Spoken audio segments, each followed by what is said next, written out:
Metamorphosis by Franz Kafka. First. One morning, when Gregor Samsa woke from troubled dreams, he found himself transformed in his bed into a horrible vermin. He lay on his armor-like back, and if he lifted his head a little, he could see his brown belly, slightly domed and divided by arches into stiff sections. The bedding was hardly able to cover it, and seemed ready to slide off any moment.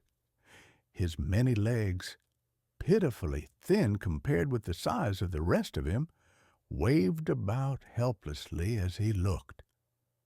"What's happened to me?" he thought. It wasn't a dream. His room, a proper human room, although a little too small, lay peacefully between its four familiar walls. A collection of textile samples lay spread out on the table. Samsa was a traveling salesman, and above it there hung a picture that he had recently cut out of an illustrated magazine and housed in a nice gilded frame. It showed a lady fitted out with a fur hat and fur boa, who sat upright, raising a heavy fur muff that covered the whole of her lower arm towards the viewer. Gregor then turned to look out the window at the dull weather. Drops of rain could be heard hitting the pane, which made him feel quite sad. "How about if I sleep a little bit longer and forget all this nonsense?" he thought. But that was something he was unable to do because he was used to sleeping on his right, and in his present state couldn't get into that position. However hard he threw himself onto his right, he always rolled back to where he was. He must have tried it 100 times, shut his eyes so that he wouldn't have to look at the floundering legs, and only stopped when he began to feel a mild, dull pain there that he had never felt before. "Oh, God," he thought, "what a strenuous career it is that I've chosen. Traveling day in and day out. Doing business like this takes much more effort than doing your own business at home, and on top of that there's the curse of traveling. Worries about making train connections, bad and irregular food, contact with different people all the time so that you can never get to know anyone or become friendly with them. It can all go to hell." He felt a slight itch up on his belly, pushed himself slowly up on his back towards the headboard so that he could lift his head better, found where the itch was, and saw that it was covered with lots of little white spots which he didn't know what to make of. And when he tried to feel the place with one of his legs, he drew it quickly back because as soon as he touched it, he was overcome by a cold shudder. He slid back into his former position. "Getting up early all the time," he thought. "It makes you stupid. You've got to get enough sleep. Other traveling salesmen live a life of luxury. For instance, whenever I go back to the guest house during the morning to copy out the contract, these gentlemen are always still sitting there eating their breakfast. I ought to just try that with my boss. I'd get kicked out on the spot. But who knows? Maybe that would be the best thing for me. If I didn't have my parents to think about, I'd have given in my notice a long time ago. I'd have gone up to the boss and told him just what I think. Tell him everything I would. Let him know just what I feel. He'd fall right off his desk. And it's a funny sort of business to be sitting up there at your desk, talking down at your subordinates from up there, especially when you have to go right up close because the boss is hard of hearing. Well, there's still some hope. Once I've got the money together to pay off my parents' debt to him, another 5 or 6 years, I suppose, That's definitely what I'll do. That's when I'll make the big change. First of all, though, I've got to get up. My train leaves at 5. And he looked over at the alarm clock, ticking on the chest of drawers. God in heaven, he thought. It was 6:30, and the hands were quietly moving forwards. It was even later than 6:30, more like 7:15. Had the alarm clock not rung? He could see from the bed that it had been set for 4 o'clock as it should have been. It certainly must have rung. Yes, but was it possible to quietly sleep through that furniture, rattling noise? True, he had not slept peacefully, but probably all the more deeply because of that. What should he do now? The next train went at 7. If he were to catch that, he would have to rush like mad, and the collection of samples was still not packed, and he did not at all feel particularly fresh and lively. And even if he did catch the train, he would not avoid his boss's anger, as the office assistant would have been there to see the 5 o'clock train go. He would have put in his report about Gregor's not being there a long time ago. The office assistant was the boss's man, spineless and with no understanding. What about if he reported sick? But that would be extremely strained and suspicious, as in 15 years of service, Gregor had never once yet been ill. His boss would certainly come round with the doctor from the medical insurance company, accuse his parents of having a lazy son, and accept the doctor's recommendation not to make any claim, as the doctor believed that no one was ever ill, but that many were work-shy. And what's more, would he have been entirely wrong in this case? Gregor did, in fact, apart from excessive sleepiness after sleeping for so long, feel completely well, and even felt much hungrier than usual. He was still hurriedly thinking all this through, unable to decide to get out of the bed, when the clock struck 7:15. There was a cautious knock at the door near his head. "Gregor!" somebody called. It was his mother. "It's 7:15. Didn't you want to go somewhere?" That gentle voice! Gregor was shocked when he heard his own voice answering. It could hardly be recognized as the voice he had had before. As if from deep inside him there was a painful and uncontrollable squeaking mixed in with it. The words could be made out at first, but then there was a sort of echo, which made them unclear, leaving the hearer unsure whether he had heard properly or not. Gregor had wanted to give a full answer and explain everything, but in the circumstances contented himself with saying, "Yes, Mother, yes, thank you, I'm getting up now." The change in Gregor's voice probably could not be noticed outside through the wooden door, as his mother was satisfied with this explanation and shuffled away. But this short conversation made the other members of the family aware that Gregor, against their expectations, was still at home, and soon his father came knocking at one of the side doors, gently, but with his fist. "Gregor, Gregor," he called, "what's wrong?" And after a short while he called again with a warning deepness in his voice, "Gregor, Gregor." At the other side door his sister came plaintively, "Gregor, aren't you well? Do you need anything?" Gregor answered to both sides, "I'm ready now," making an effort to remove all the strangeness from his voice by enunciating very carefully and putting long pauses between each individual word. His father went back to his breakfast, but his sister whispered, "Gregor, open the door, I beg of you." Gregor, however, had no thought of opening the door, and instead congratulated himself for his cautious habit, acquired from his traveling, of locking all doors at night, even when he was at home. The first thing he wanted to do was to get up in peace without being disturbed, to get dressed, and most of all, to have his breakfast.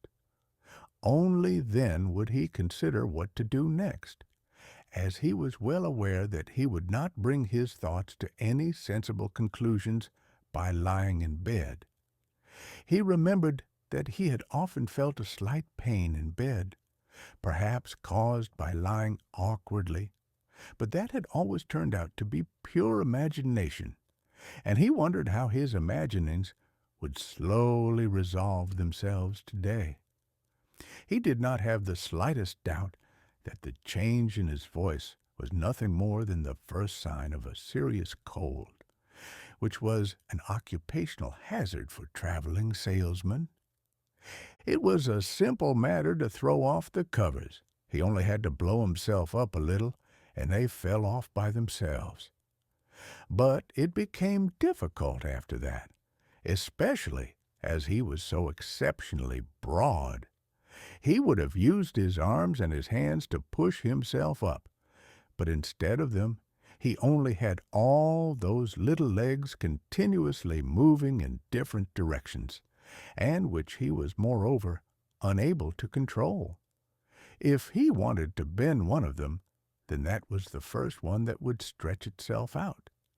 And if he finally managed to do what he wanted with that leg, all the others seemed to be set free and would move about painfully. "This is something that can't be done in bed," Gregor said to himself, "so don't keep trying to do it." The first thing he wanted to do was get the lower part of his body out of the bed, but he had never seen this lower part and could not imagine what it looked like. It turned out to be too hard to move.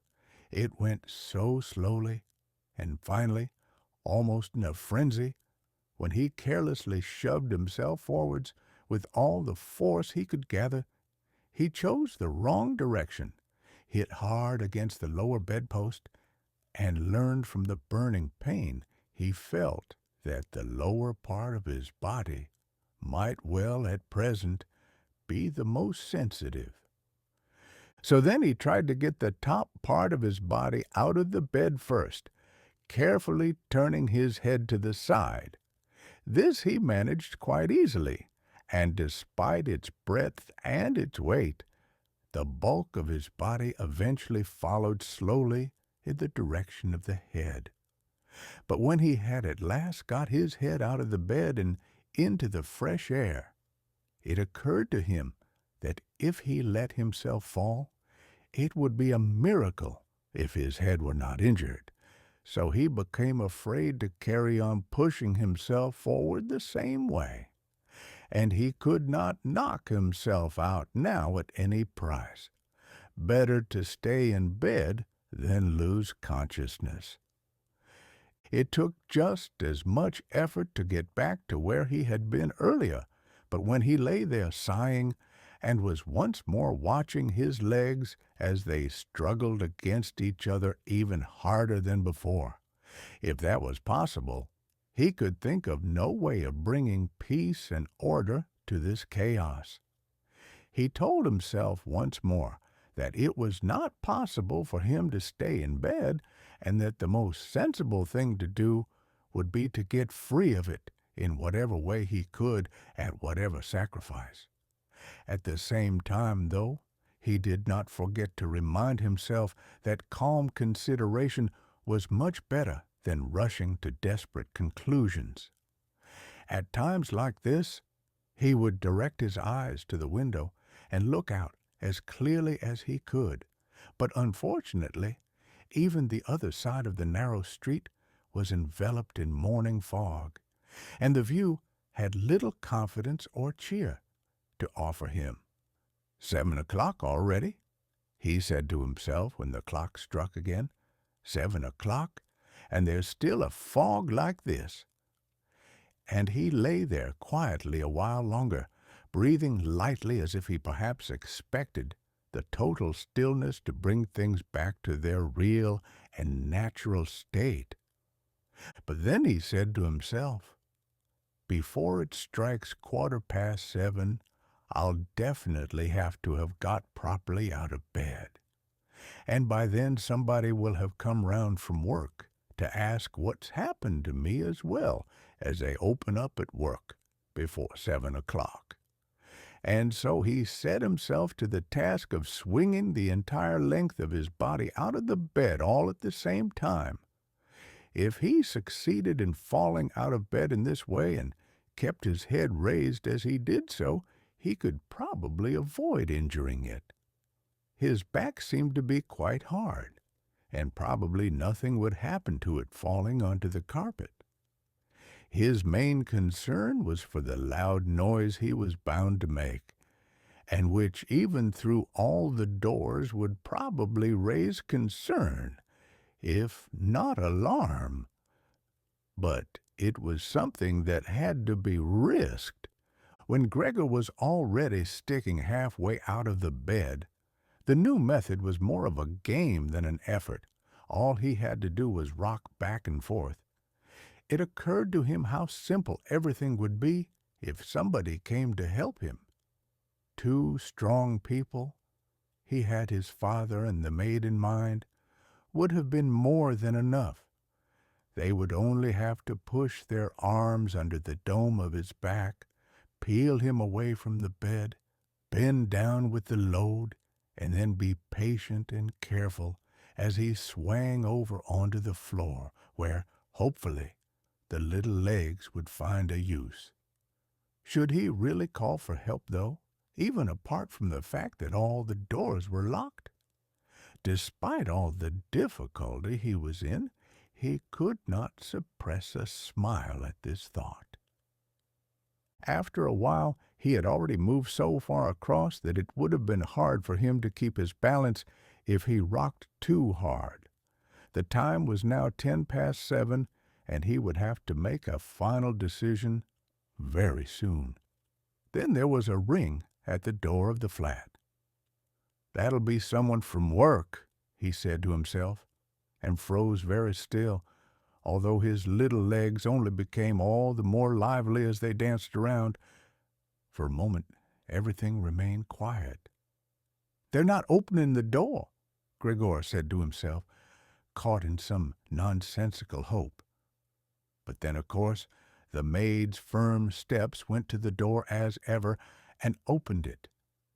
Gregor only needed to hear the visitor's first words of greeting, and he knew who it was, the chief clerk himself.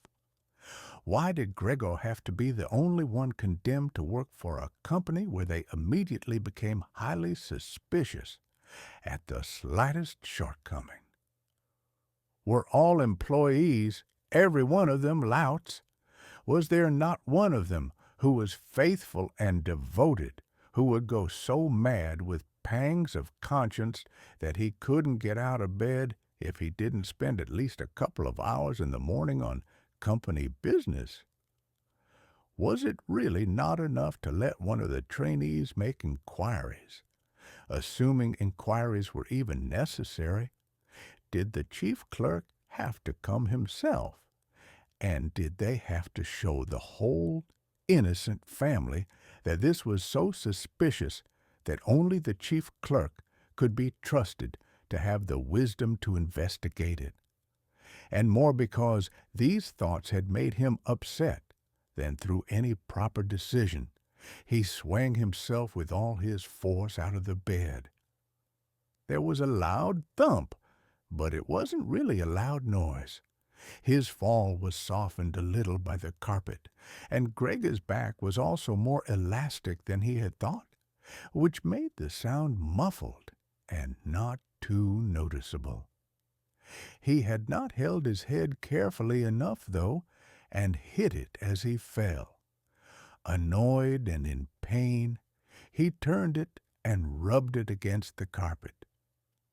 "Something's fallen down in there," said the chief clerk in the room on the left. Gregor tried to imagine whether something of the sort that had happened to him today could ever happen to the chief clerk, too.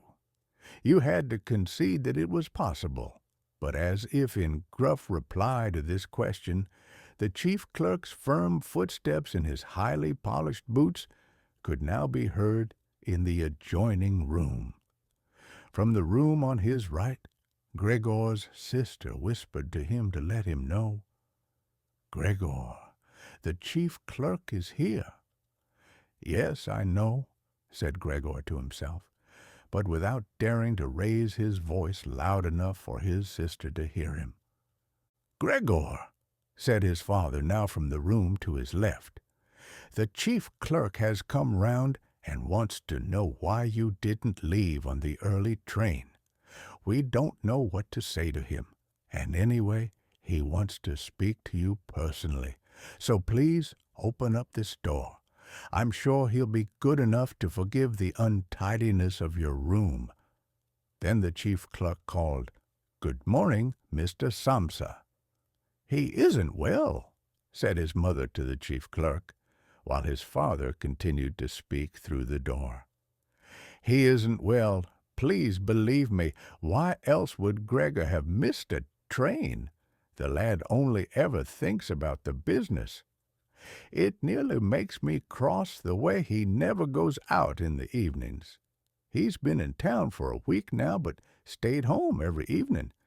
He sits with us in the kitchen and just reads the paper or studies train timetables. His idea of relaxation is working with his fret saw. He's made a little frame, for instance. It only took him 2 or 3 evenings. You'll be amazed how nice it is. It's hanging up in his room. You'll see it as soon as Gregor opens the door. Anyway, I'm glad you're here. We wouldn't have been able to get Gregor to open the door by ourselves. He's so stubborn. And I'm sure he isn't well. He said this morning that he is, but he isn't."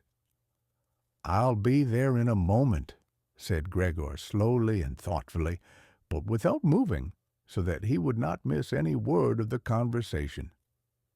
"Well, I can't think of any other way of explaining it, Mrs. Samsa," said the chief clerk. "I hope it's nothing serious.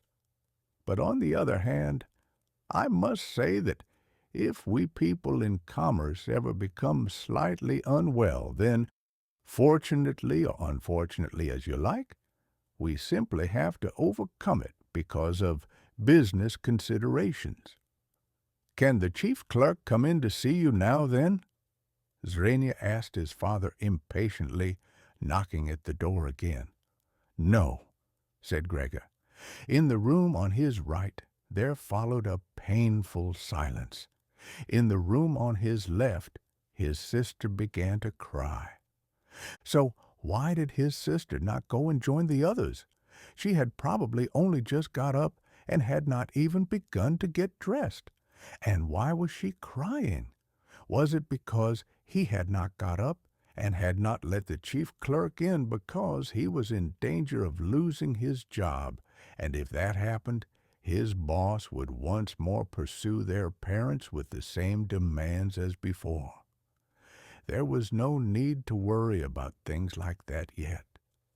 Gregor was still there and had not the slightest intention of abandoning his family. For the time being, he just lay there on the carpet, and no one who knew the condition he was in would seriously have expected him to let the chief clerk in. It was only a minor discourtesy, and a suitable excuse could easily be found for it later on. It was not something for which Gregor could be sacked on the spot. And it seemed to Gregor much more sensible to leave him now in peace, instead of disturbing him with talking at him and crying. But the others didn't know what was happening. They were worried. That would excuse their behavior. The chief clerk now raised his voice. "Mr. Samsa," he called to him, "what is wrong? You barricade yourself in your room. give us no more than yes or no for an answer. You're causing serious and unnecessary concern to your parents, and you fail. And I mention this just by the way. You fail to carry out your business duties in a way that is quite unheard of. I'm speaking here on behalf of your parents and of your employer, and really must request a clear and immediate explanation. I am astonished, quite astonished. I thought I knew you as a calm and sensible person, and now you suddenly seem to be showing off with peculiar whims.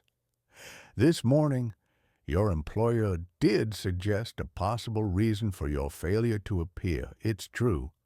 It had to do with the money that was recently entrusted to you, but I came near to giving him my word of honor that that could not be the right explanation. But now that I see your incomprehensible stubbornness, I no longer feel any wish whatsoever to intercede on your behalf. And nor is your position all that secure. I had originally intended to say all this to you in private, but since you cause me to waste my time here for no good reason, I don't see why your parents should not also learn of it. Your turnover has been very unsatisfactory of late.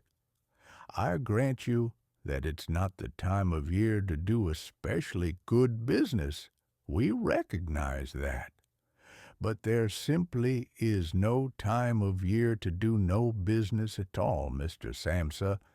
We cannot allow there to be. But, sir, called Gregor, beside himself and forgetting all else in the excitement. I'll open up immediately, just a moment. I'm slightly unwell, an attack of dizziness. I haven't been able to get up. I'm still in bed now. I'm quite fresh again now, though. I'm just getting out of bed. Just a moment. Be patient. It's not quite as easy as I'd thought. I'm quite all right now, though. It's shocking what can suddenly happen to a person. I was quite all right last night. My parents know about it.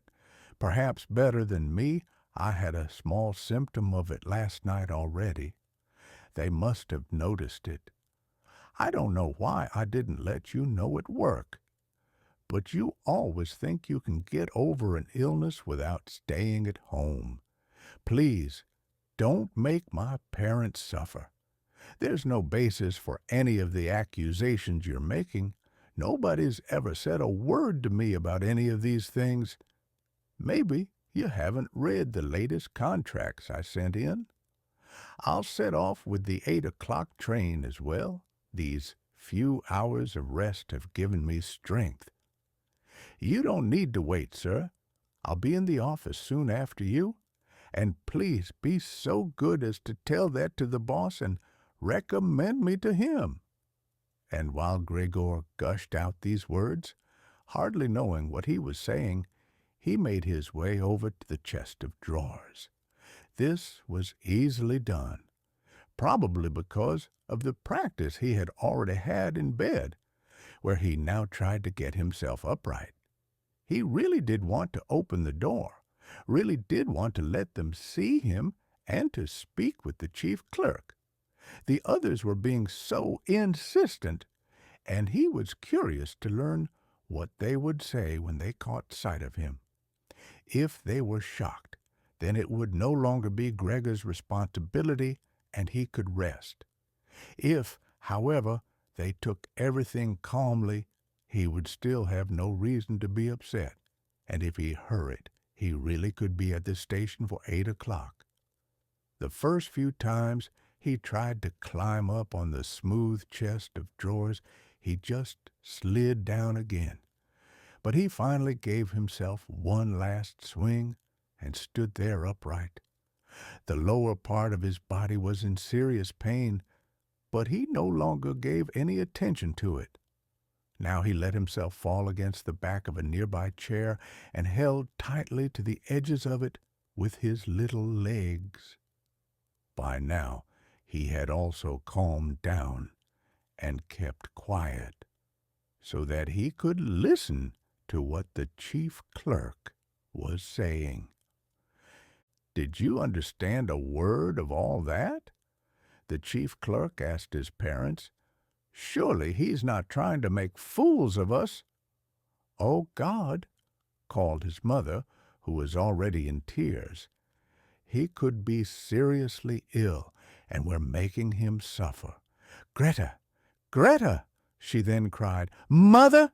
his sister called from the other side. They communicated across Gregor's room. "You'll have to go for the doctor straight away. Gregor is ill. Quick, get the doctor. Did you hear the way Gregor spoke just now?"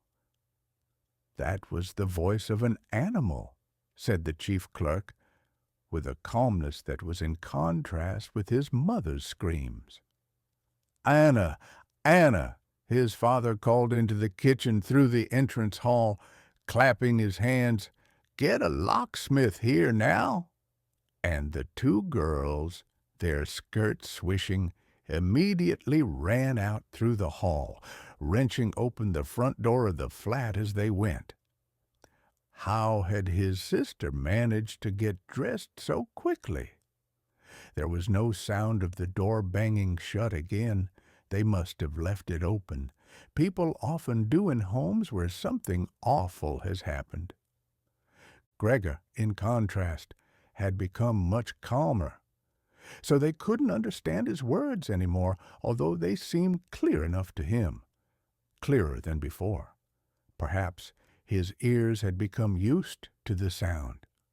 They had realized, though, that there was something wrong with him, and were ready to help.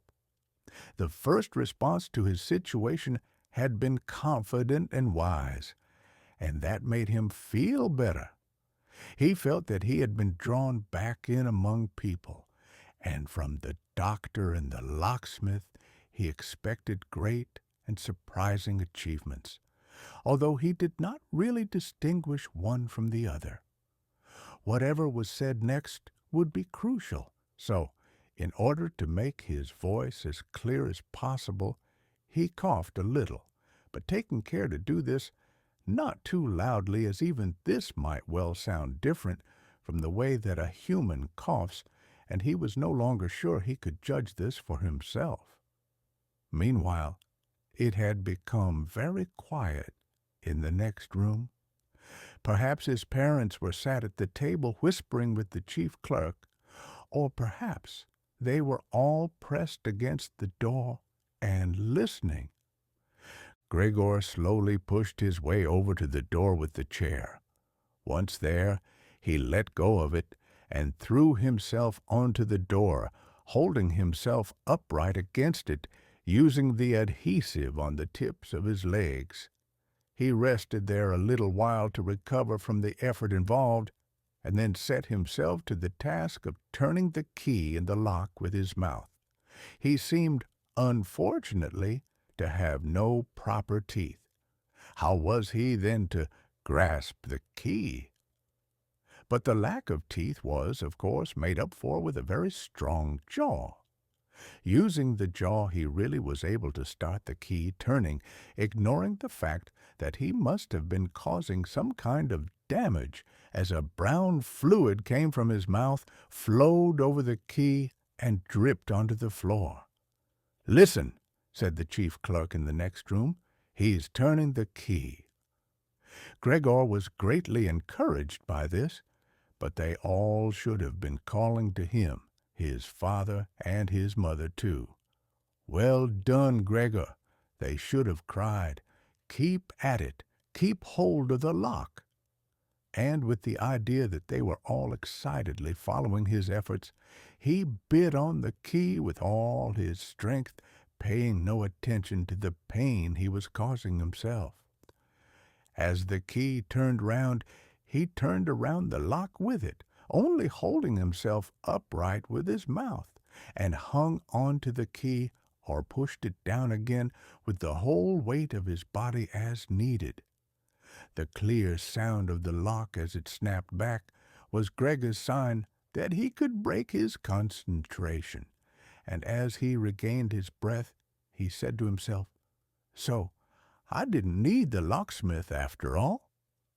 Then he lay his head on the handle of the door to open it completely. Because he had to open the door in this way, it was already wide open before he could be seen. He had first to slowly turn himself around one of the double doors, and he had to do it very carefully if he did not want to fall flat on his back before entering the room. He was still occupied with this difficult movement, unable to pay attention to anything else, when he heard the chief clerk exclaim aloud, "Oh!" Zerenia, which sounded like the soughing of the wind. Now he also saw him. He was the nearest to the door, his hand pressed against his open mouth and slowly retreating as if driven by a steady and invisible force. Gregor's mother, her hair still disheveled from bed despite the chief clerk's being there, looked at his father.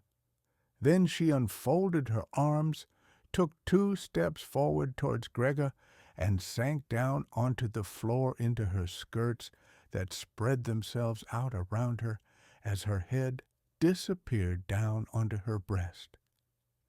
His father looked hostile and clenched his fists as if wanting to knock Gregor back into his room. Then he looked uncertainly round the living room, covered his eyes with his hands, and wept so that his powerful chest shook.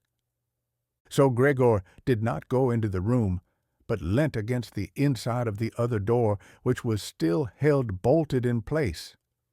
In this way, only half of his body could be seen, along with his head above it, which he leant over to one side as he peered out at the others. Meanwhile, the day had become much lighter. Part of the endless gray-black building on the other side of the street, which was a hospital, could be seen quite clearly with the austere and regular line of windows piercing its facade. The rain was still falling, now throwing down large individual droplets which hit the ground one at a time. The washing up from breakfast lay on the table.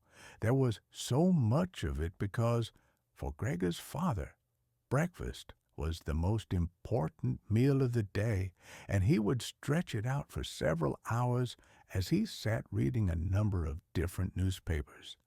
On the wall exactly opposite, there was photograph of Gregor when he was a lieutenant in the army, his sword in his hand and a carefree smile on his face as he called forth respect for his uniform and bearing.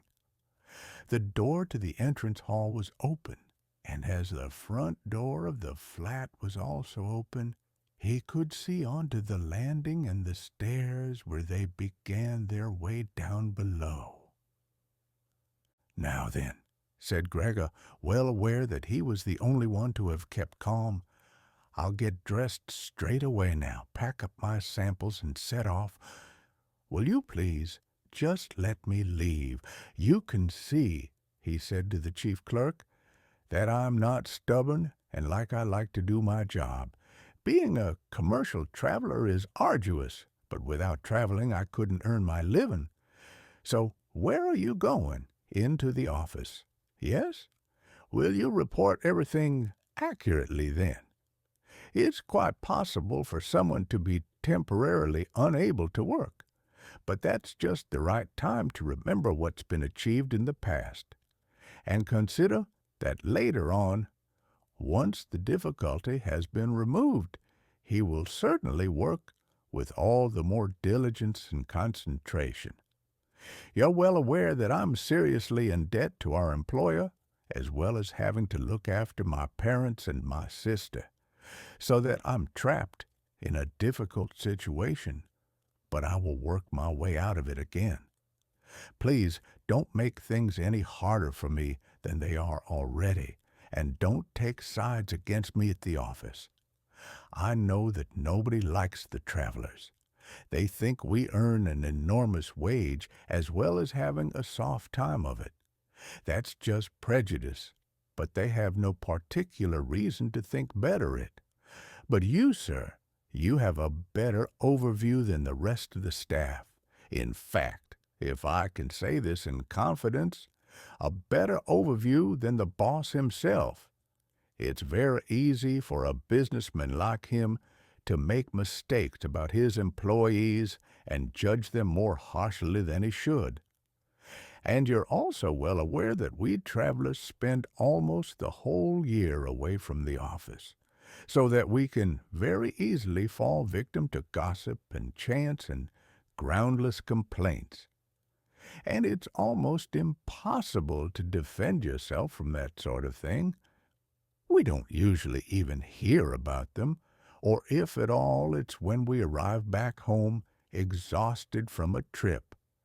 And that's when we feel the harmful effects of what's been going on without even knowing what caused them. Please, don't go away. At least first say something to show that you grant that I'm at least partly right.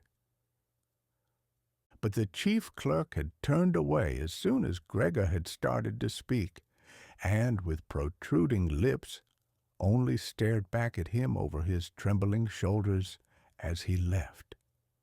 He did not keep still for a moment while Gregor was speaking, but moved steadily towards the door without taking his eyes off him. He moved very gradually, as if there had been some secret prohibition on leaving the room.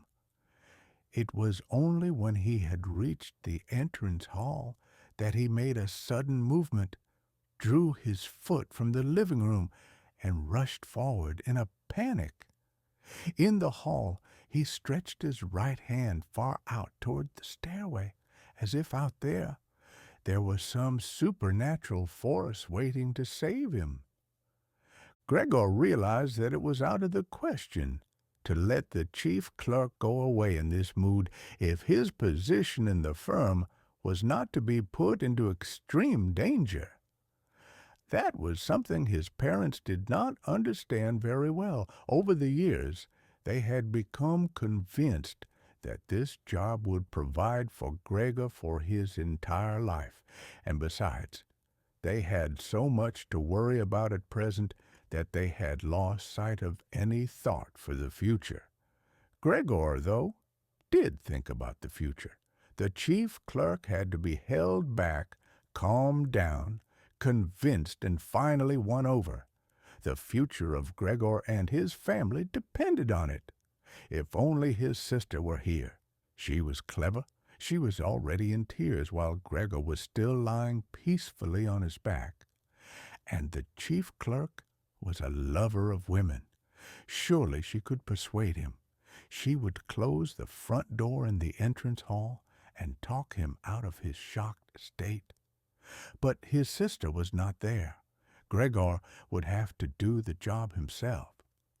And without considering that he still was not familiar with how well he could move about in his present state, or that his speech still might not, or probably would not, be understood, he let go of the door, pushed himself through the opening, tried to reach the chief clerk on the landing, who, ridiculously, was holding on to the banister with both hands.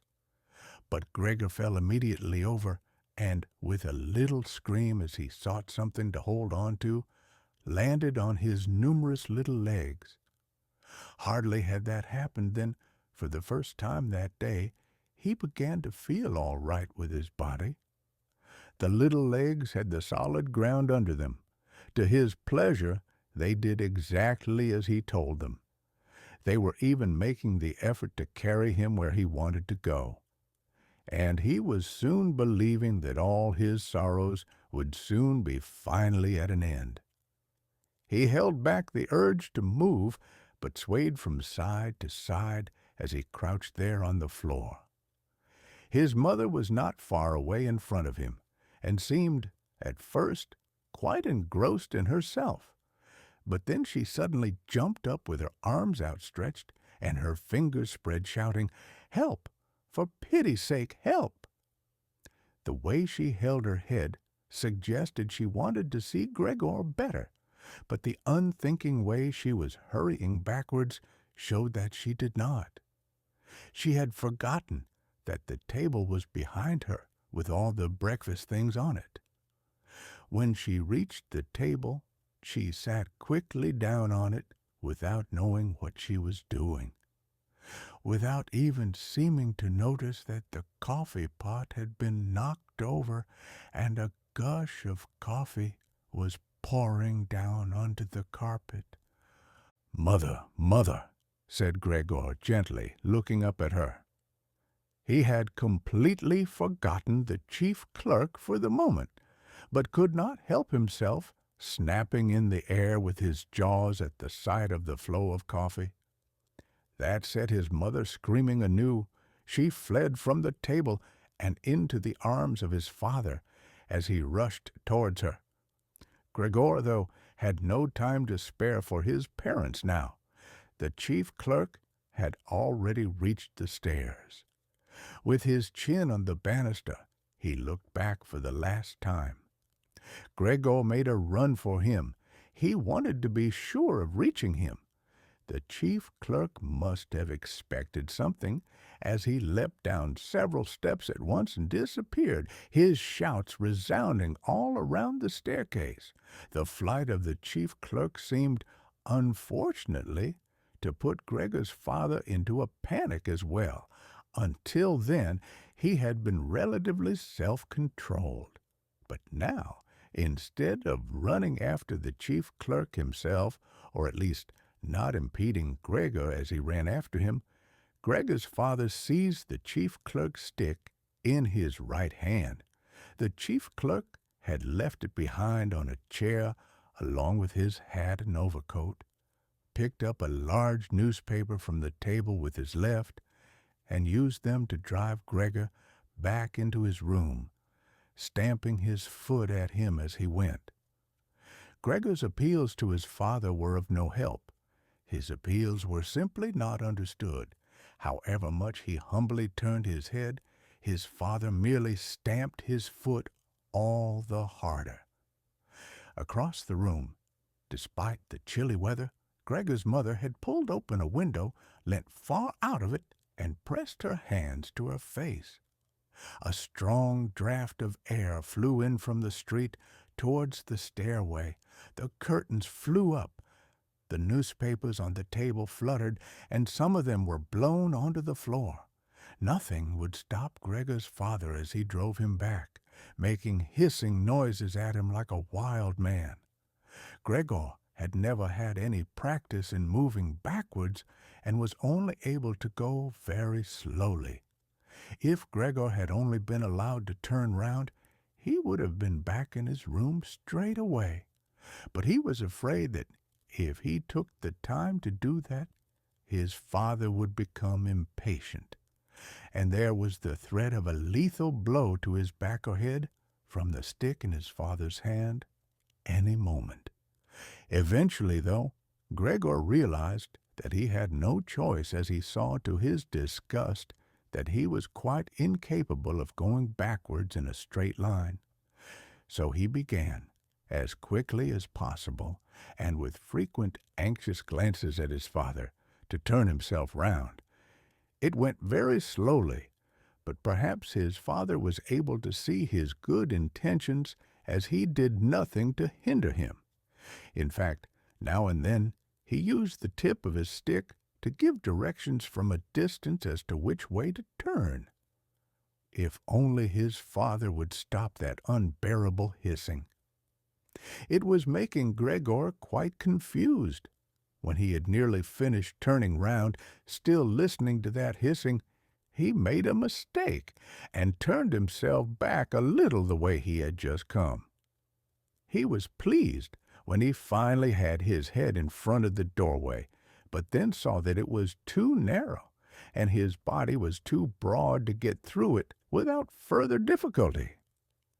In his present mood, it obviously did not occur to his father to open the other of the double doors so that Gregor would have enough space to get through. He was merely fixed on the idea that Gregor should be got back into his room as quickly as possible. Nor would he ever have allowed Gregor the time to get himself upright, as preparation for getting through the doorway. What he did, making more noise than ever, was to drive Gregor forwards all the harder, as if there had been nothing in the way. It sounded to Gregor as if there was now more than one father behind him. It was not a pleasant experience, and Gregor pushed himself into the doorway without regard for what might happen. One side of his body lifted itself. He lay at an angle in the doorway. One flank scraped on the white door and was painfully injured, leaving vile brown flecks on it. Soon he was stuck fast and would not have been able to move at all by himself. The little legs along one side hung quivering in the air, while those on the other side were pressed painfully against the ground. Then his father gave him a hefty shove from behind, which released him from where he was held and sent him flying and heavily bleeding deep into his room. The door was slammed shut with the stick. Then finally all was quiet. A Boulevard. abooksdirectory.com. Dusra. It was not until it was getting dark that evening that Gregor awoke from his deep and coma-like sleep. He would have woken soon afterwards anyway, even if he hadn't been disturbed, as he had had enough sleep and felt fully rested. But he had the impression that some hurried steps and the sound of the door leading into the front room being carefully shut had woken him. The light from the electric street lamps shone palely here and there under the ceiling and tops of the furniture, but down below where Gregor was, it was dark. He pushed himself over to the door, feeling his way clumsily with his antennae, of which he was now beginning to learn the value, in order to see what had been happening there. The whole of his left side seemed like one painfully stretched scar, and he limped badly on his 2 rows of legs. One of the legs had been badly injured in the events of that morning.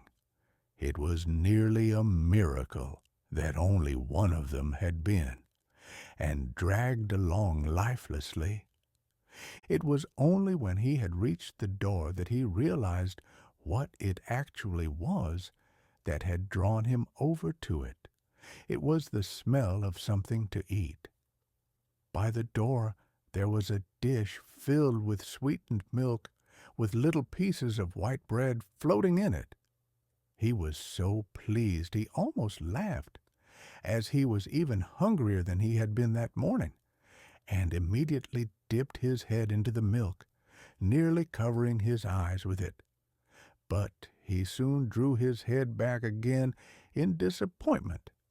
Not only did the pain in his tender left side make it difficult to eat the food, he was only able to eat if his whole body worked together as a snuffling whole, but the milk did not taste at all nice. Milk like this was normally his favorite drink, and his sister had certainly left it there for him because of that. But he turned, almost against his own will, away from the dish, and crawled back into the center of the room. Through the crack in the door, Gregor could see that the gas had been lit in the living room. His father at this time would normally be sat with his evening paper, reading it out in a loud voice to Gregor's mother and sometimes to his sister. But there was now not a sound to be heard. Gregor's sister would often write and tell him about this reading, but maybe his father had lost the habit in recent times. It was so quiet all around, too, even though there must have been somebody in the flat. "What a quiet life it is the family lead," said Gregor to himself, and gazing into the darkness, felt a great pride that he was able to provide a life like that in such a nice home for his sister and parents.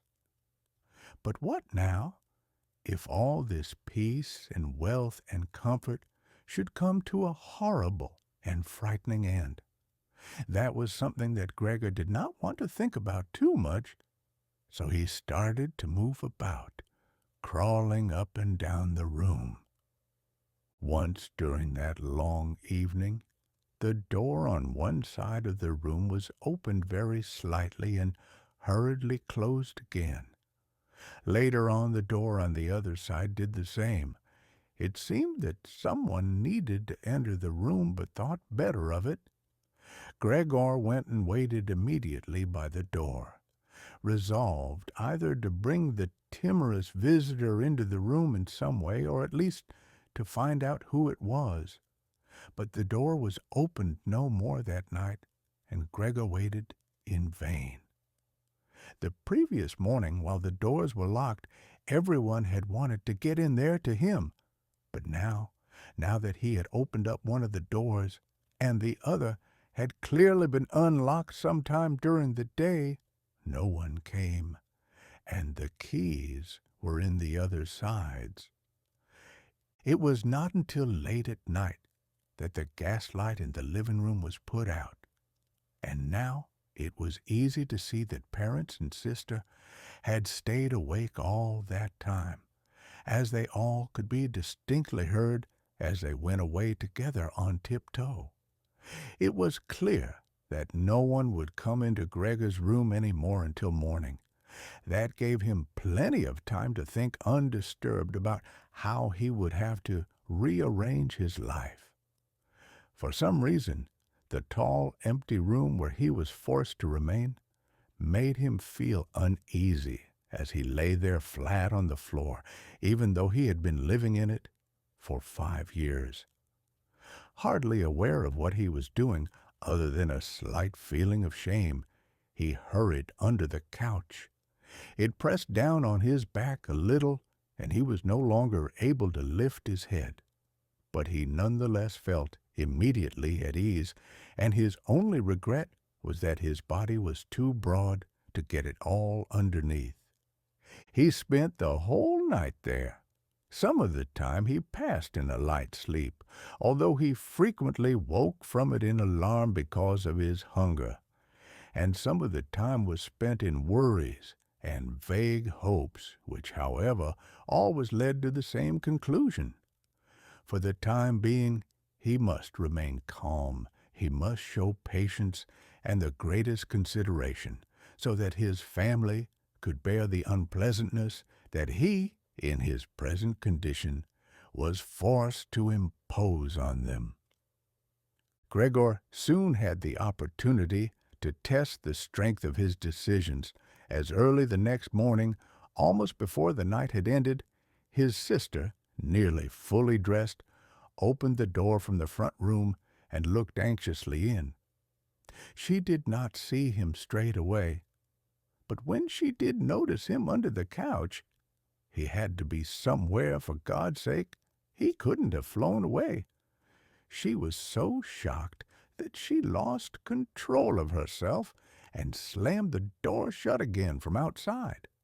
But she seemed to regret her behavior as she opened the door again straight away and came in on tiptoe, as if entering the room of someone seriously ill, or even of a stranger. Gregor had pushed his head forward right to the edge of the couch and watched her. Would she notice that he had left the milk as it was, realize that it was not from any lack of hunger, and bring him in some other food that was more suitable? If she didn't do it herself, he would rather go hungry than draw her attention to it, although he did feel a terrible urge to rush forward from under the couch, throw himself at his sister's feet, and beg her for something good to eat. However, his sister noticed the full dish immediately and looked at it, and the few drops of milk splashed around it with some surprise. She immediately picked it up, using a rag, not her bare hands, and carried it out.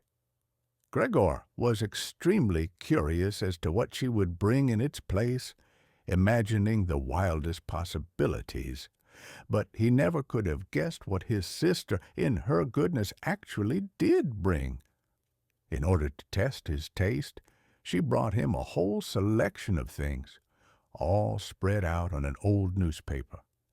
There were old half-rotten vegetables, bones from the evening meal, covered in white sauce that had gone hard, a few raisins and almonds, some cheese that Gregor had declared inedible 2 days before, a dry roll and some bread spread with butter and salt.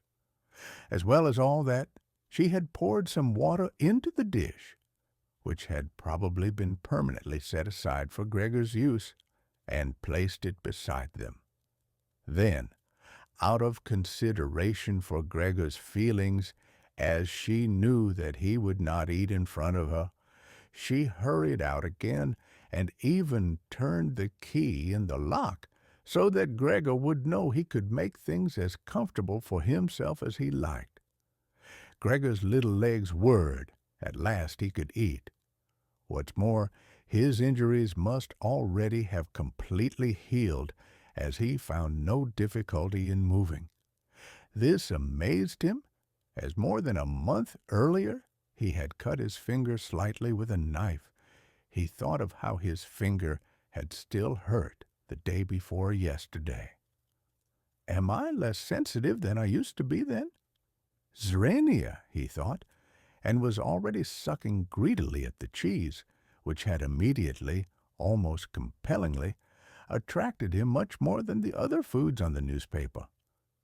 Quickly, one after another, his eyes watering with pleasure, he consumed the cheese, the vegetables, and the sauce.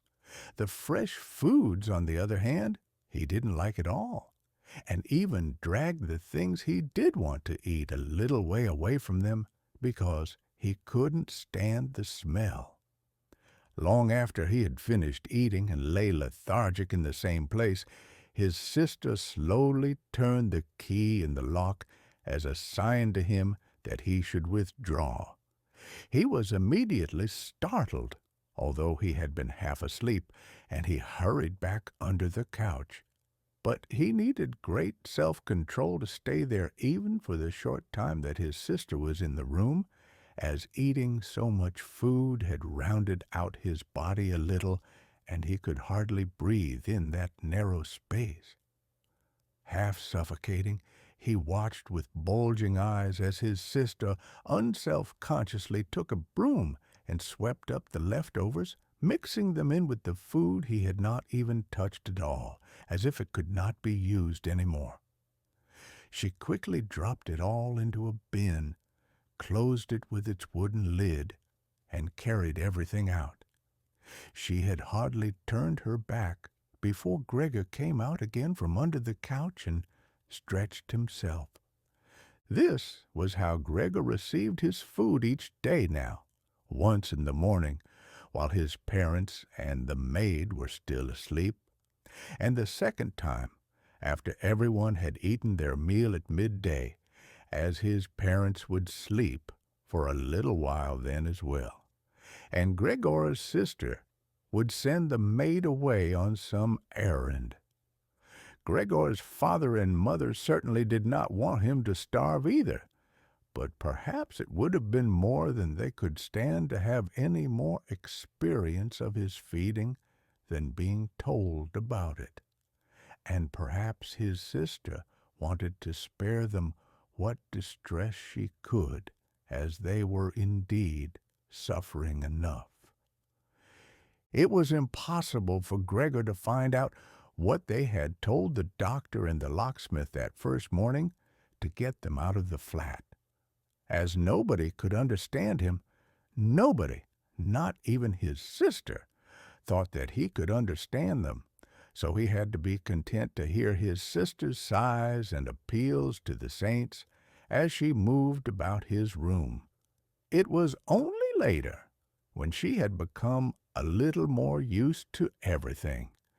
There was, of course, no question of her ever becoming fully used to the situation, that Gregor would sometimes catch a friendly comment, or at least a comment that could be construed as friendly. "He's enjoyed his dinner today," she might say, when he had diligently cleared away all the food left for him, or if he left most of it, which slowly became more and more frequent, she would often say sadly, "Now everything's just been left there again." Although Gregor wasn't able to hear any news directly, he did listen to much of what was said in the next rooms, and whenever he heard anyone speaking, he would scurry straight to the appropriate door and press his whole body against it. There was seldom any conversation, especially at first, that was not about him in some way, even if only in secret. For 2 whole days, all the talk at every mealtime was about what they should do now. But even between meals, they spoke about the same subject, as there were always at least 2 members of the family at home. Nobody wanted to be at home by themselves, and it was out of the question to leave the flat entirely empty. And on the very first day, the maid had fallen to her knees and begged Gregor's mother to let her go without delay. It was not very clear how much she knew of what had happened, but she left within a quarter of an hour, tearfully thanking Gregor's mother for her dismissal as if she had done her an enormous service. She even swore emphatically not to tell anyone the slightest about what had happened, even though no one had asked that of her. Now, Gregor's sister also had to help his mother with the cooking, although that was not so much bother as no one ate very much. Gregor often heard how one of them would unsuccessfully urge another to eat, and receive no more answer than, "No thanks, I've had enough," or something similar. No one drank very much either.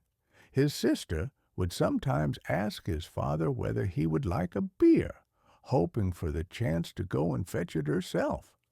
When his father then said nothing, she would add, so that he would not feel selfish, that she could send the housekeeper for it, but then his father would close the matter with a big, loud "no," and no more would be said. Even before the first day had come to an end, his father had explained to Gregor's mother and sister what their finances and prospects were. Now and then he stood up from the table and took some receipt or document from the little cash box he had saved from his business when it had collapsed 5 years earlier. Gregor heard how he opened the complicated lock and then closed it again after he had taken the item he wanted.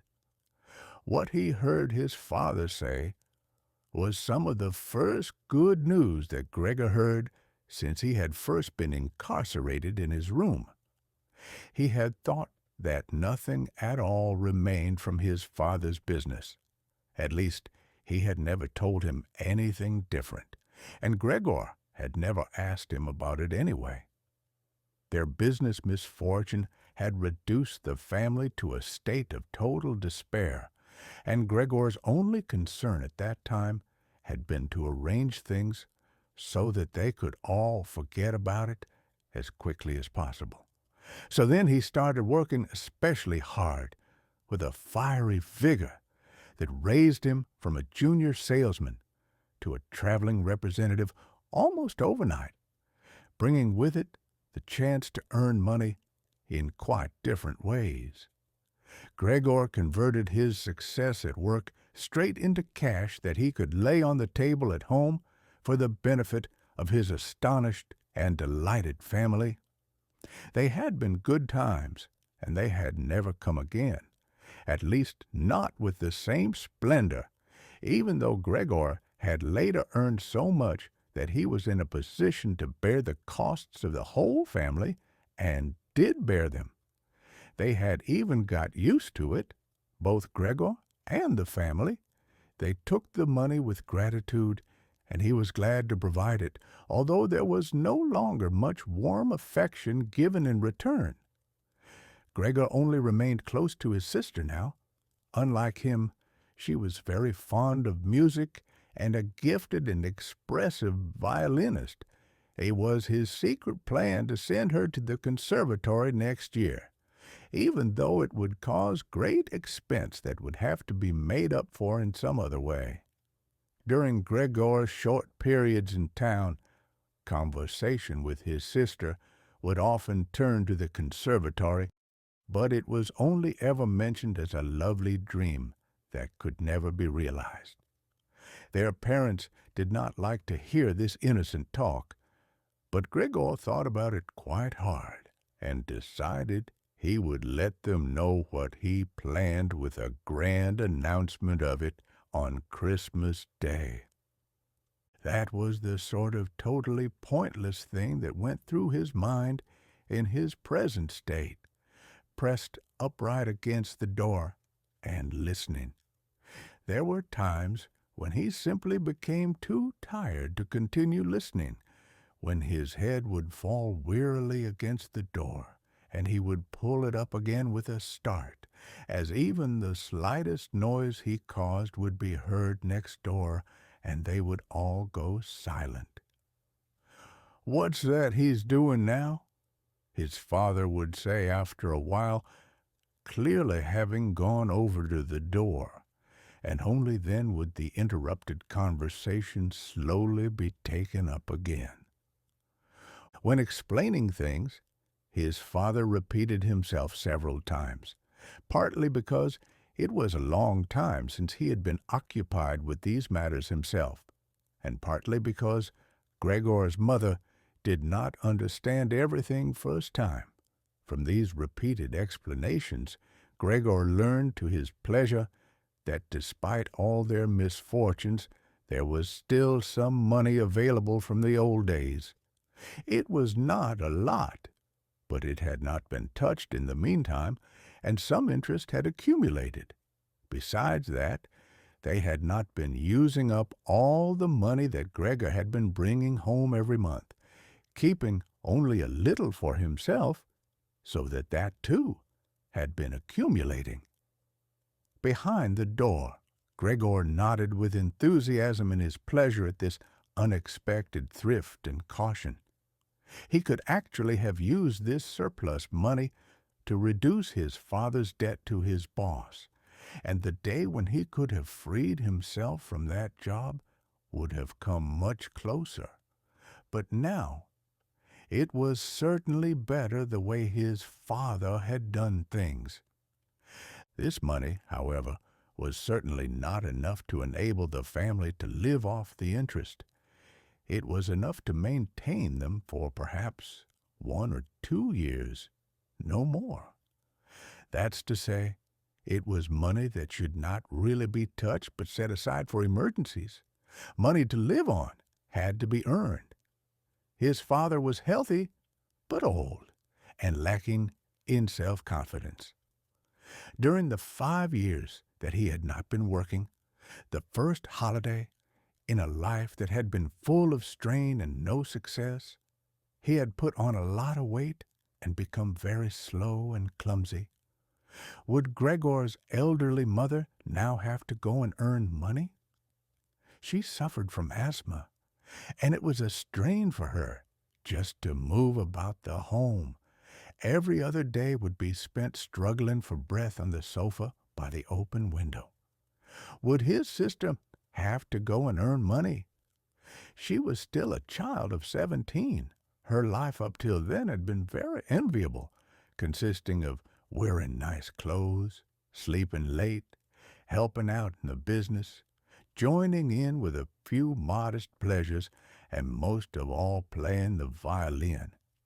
Whenever they began to talk of the need to earn money, Gregor would always first let go of the door and then throw himself onto the cool leather sofa next to it, as he became quite hot with shame and regret. He would often lie there the whole night through, not sleeping a wink, but scratching at the leather for hours on end. Or he might go to all the effort of pushing a chair to the window, climbing up onto the sill and propped up in the chair, leaning on the window to stare out of it. He had used to feel a great sense of freedom from doing this, but doing it now was obviously something more remembered than experienced, as what he actually saw in this way was becoming less distinct every day, even things that were quite near. He had used to curse the ever-present view of the hospital across the street, but now he could not see it at all.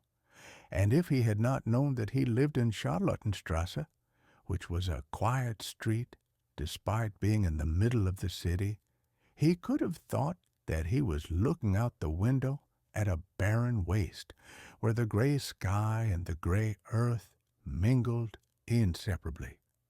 His observant sister only needed to notice the chair twice before she would always push it back to its exact position by the window after she had tidied up the room, and even left the inner pane of the window open from then on. If Gregor had only been able to speak to his sister and thank her for all that she had to do for him, it would have been easier for him to bear it. But as it was, it caused him pain. His sister, naturally, tried as far as possible to pretend there was nothing burdensome about it, and the longer it went on, of course, the better she was able to do so. But as time went by, Gregor was also able to see through it all so much better. It had even become very unpleasant for him now, whenever she entered the room. No sooner had she come in than she would quickly close the door as a precaution so that no one would have to suffer the view into Gregor's room. Then she would go straight to the window and pull it hurriedly open, almost as if she was suffocating. Even if it was cold, she would stay at the window breathing deeply for a little while. She would alarm Gregor twice a day with this running about and noise-making. He would stay under the couch, shivering the whole while, knowing full well that she would certainly have liked to spare him this ordeal, but it was impossible for her to be in the same room with him with the windows closed. One day, about a month after Gregor's transformation, when his sister no longer had any particular reason to be shocked at his appearance, she came into the room a little earlier than usual and found him still staring out the window, motionless, and just where he would be most horrible. In itself, his sister's not coming into the room would have been no surprise for Gregor, as it would have been difficult for her to immediately open the window while he was still there. But not only did she not come in, she went straight back and closed the door behind her. A stranger would have thought he had threatened her and tried to bite her. Gregor went straight to hide himself under the couch, of course, but he had to wait until midday before his sister came back, and she seemed much more uneasy than usual. It made him realize that she still found his appearance unbearable, and would continue to do so. She probably even had to overcome the urge to flee when she saw the little bit of him that protruded from under the couch. One day, in order to spare her even this sight, he spent 4 hours carrying the bedsheet over to the couch on his back and arranged it so that he was completely covered, and his sister would not be able to see him even if she bent down. If she did not think this sheet was necessary, then all she had to do was take it off again, as it was clear enough that it was no pleasure for Gregor to cut himself off so completely. She left the sheet where it was. Gregor even thought he glimpsed a look of gratitude one time when he carefully looked out from under the sheet to see how his sister liked the new arrangement. For the first 14 days, Gregor's parents could not bring themselves to come into the room to see him. He would often hear them say how they appreciated all the new work his sister was doing, even though before they had seen her as a girl who was somewhat useless and frequently been annoyed with her. But now the two of them, father and mother, would often both wait outside the door of Gregor's room while his sister tidied up in there. And as soon as she went out again, she would have to tell them exactly how everything looked, what Gregor had eaten, how he had behaved this time, and whether, perhaps, any slight improvement could be seen. His mother also wanted to go in and visit Gregor relatively soon, but his father and sister at first persuaded her against it. Gregor listened very closely to all this and approved fully. Later, though, she had to be held back by force, which made her call out, "Let me go and see Gregor. He is my unfortunate son. Can't you understand? I have to see him." Zrenya, and Gregor would think to himself that maybe it would be better if his mother came in, not every day, of course, but one day a week, perhaps. She could understand everything much better than his sister, who, for all her courage, was still just a child after all, and really might not have had an adult's appreciation of the burdensome job she had taken on. Gregor's wish to see his mother was soon realized. Out of consideration for his parents, Gregor wanted to avoid being seen at the window during the day. The few square meters of the floor did not give him much room to crawl about. It was hard to just lie quietly through the night. His food soon stopped giving him any pleasure at all, and so to entertain himself, he got into the habit of crawling up and down the walls and ceiling. He was especially fond of hanging from the ceiling. It was quite different from lying on the floor. He could breathe more freely. His body had a light swing to it. And up there, relaxed and almost happy, it might happen that he would surprise even himself by letting go of the ceiling and landing on the floor with a crash. But now, of course, he had far better control of his body than before, and even with a fall as great as that, caused himself no damage. Very soon his sister noticed Gregor's new way of entertaining himself. He had, after all, left traces of the adhesive from his feet as he crawled about, and got it into her head to make it as easy as possible for him by removing the furniture that got in his way, especially the chest of drawers and the desk. Now, this was not something that she would be able to do by herself. She did not dare to ask for help from her father. The 16-year-old maid had carried on bravely since the cook had left, but she certainly would not have helped in this. She had even asked to be allowed to keep the kitchen locked at all times, and never to have to open the door unless it was especially important. So his sister had no choice but to choose some time when Gregor's father was not there and fetch his mother to help her. As she approached the room, Gregor could hear his mother express her joy, but once at the door she went silent.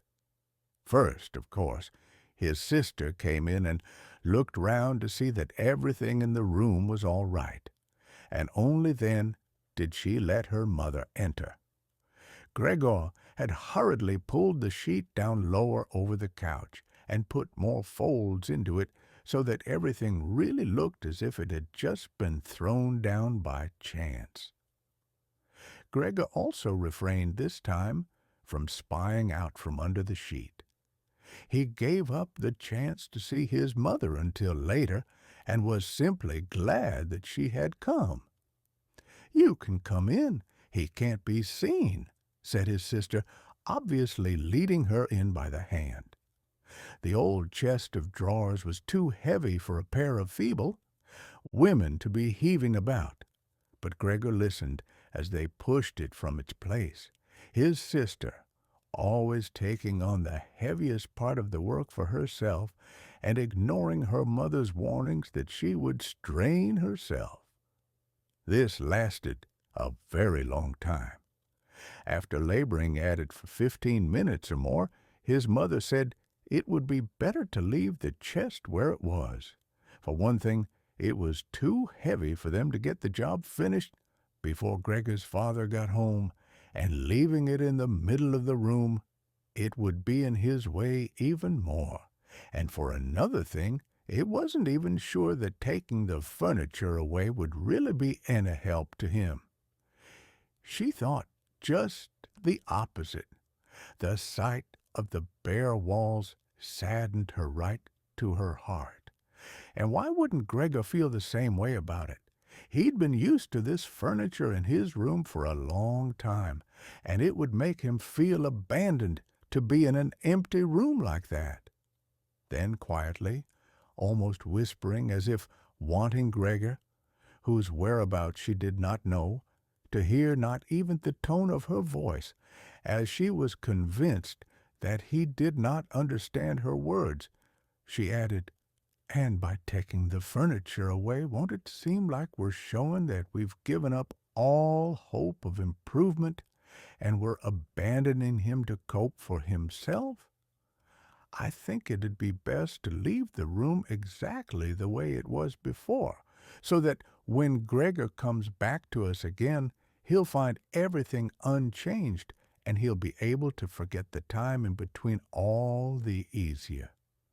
Hearing these words from his mother made Gregor realize that the lack of any direct human communication, along with the monotonous life led by the family during these 2 months, must have made him confused.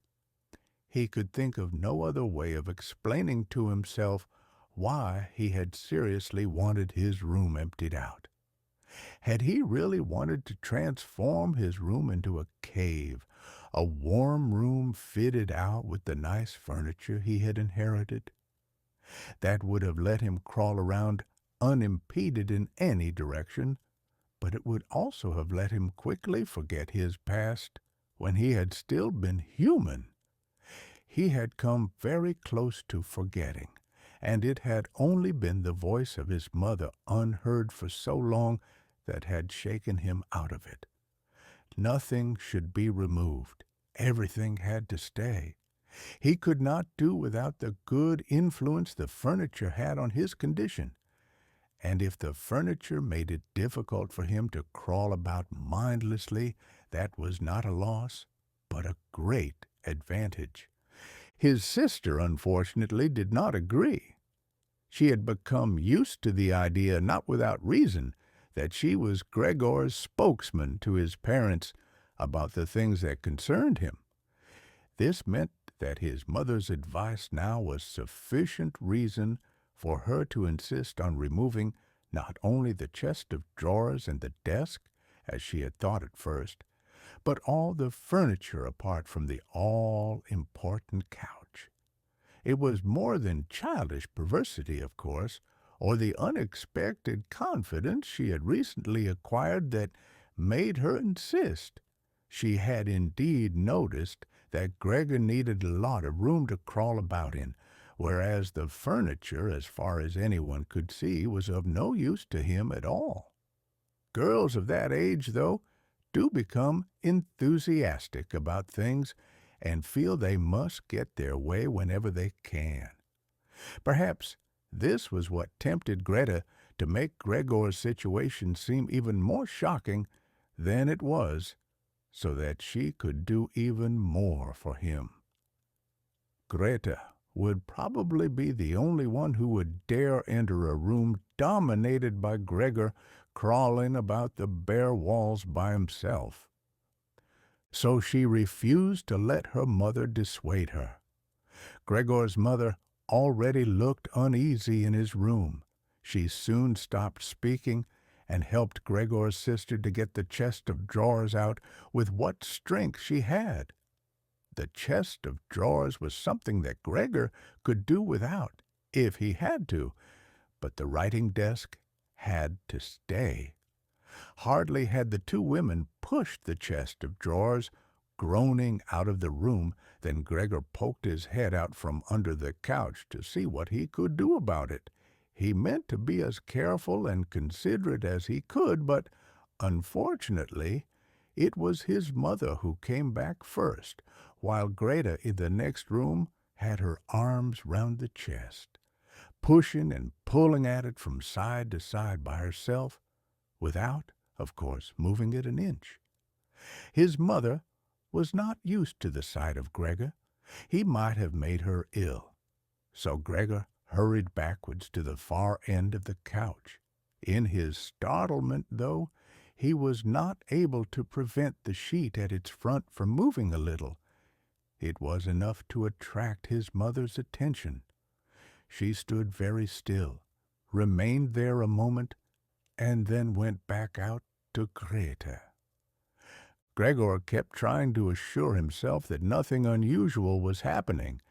It was just a few pieces of furniture being moved after all.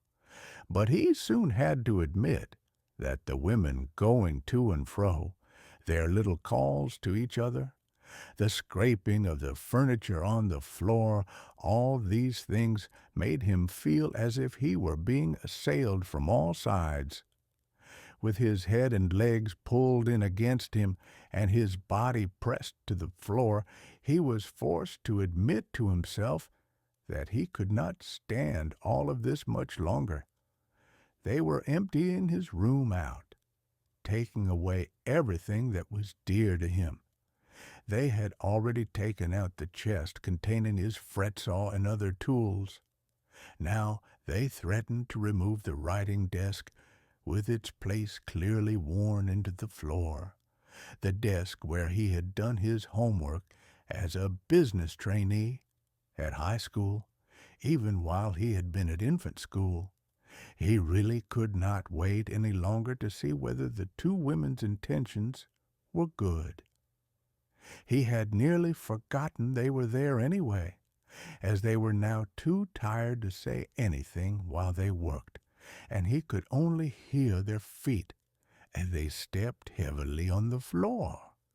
So, while the women were leant against the desk in the other room catching their breath, he sallied out, changed direction 4 times, not knowing what he should say first, before his attention was suddenly caught by the picture on the wall, which was already denuded of everything else that had been on it, of the lady dressed in copious fur.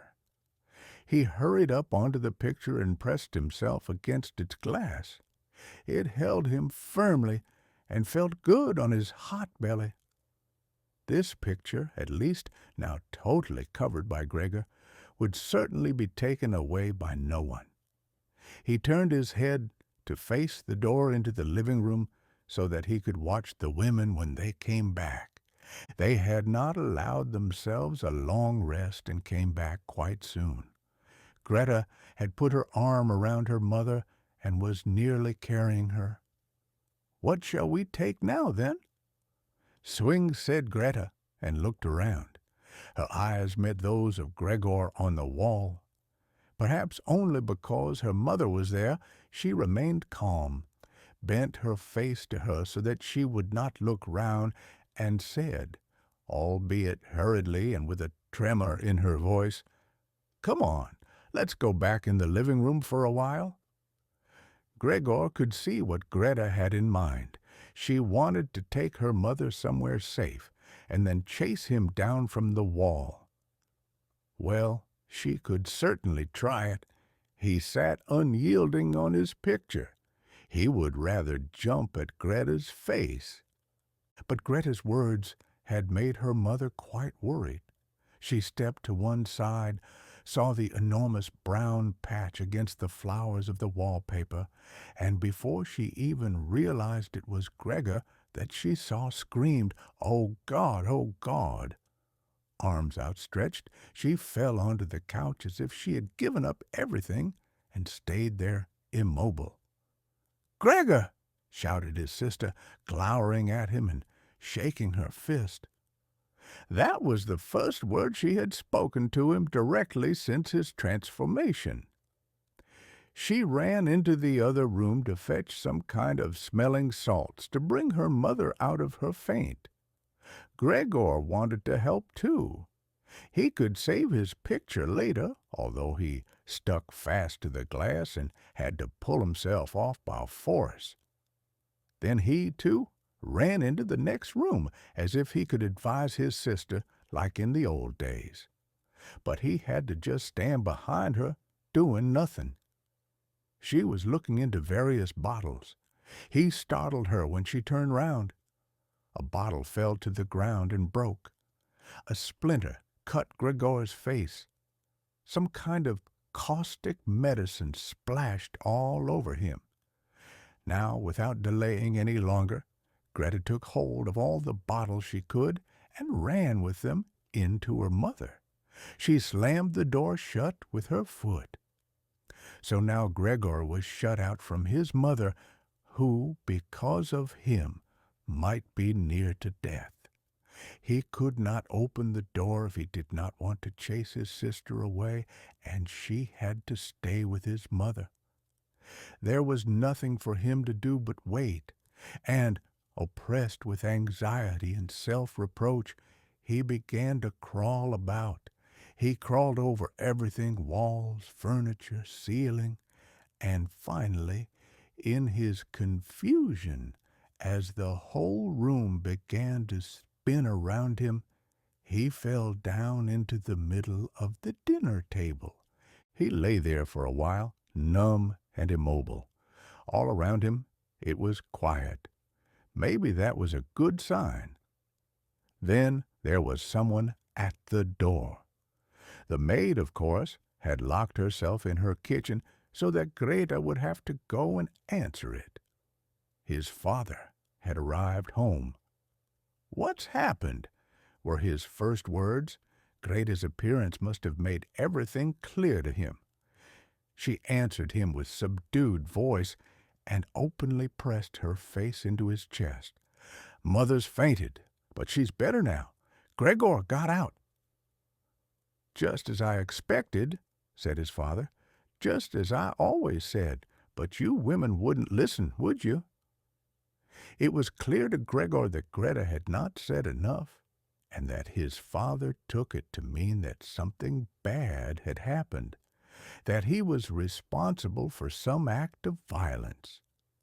That meant Gregor would now have to try to calm his father, as he did not have the time to explain things to him, even if that had been possible.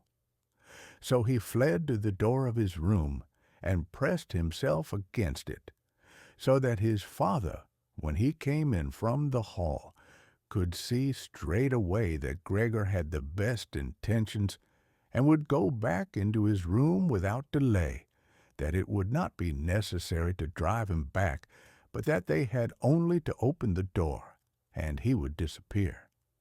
His father, though, was not in the mood to notice subtleties like that. "Ah! Zrenia!" he shouted as he came in, sounding as if he were both angry and glad at the same time. Gregor drew his head back from the door and lifted it towards his father. He really had not imagined his father the way he stood there now. Of late, with his new habit of crawling about, he had neglected to pay attention to what was going on the rest of the flat the way he had done before. He really ought to have expected things to have changed. But still, was that really his father?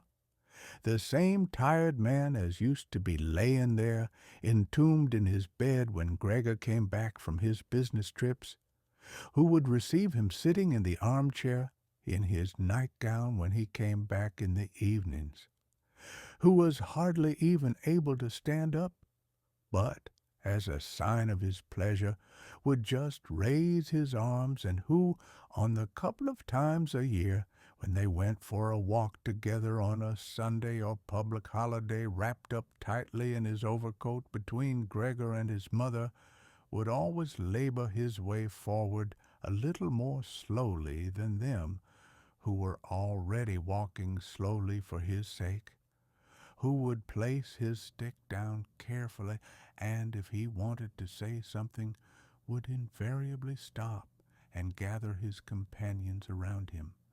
He was standing up straight enough now, dressed in a smart blue uniform with gold buttons, the sort worn by the employees at the banking institute. Above the high, stiff collar of the coat, his strong double chin emerged. Under the bushy eyebrows, his piercing dark eyes looked out fresh and alert. His normally unkempt white hair was combed down painfully close to his scalp.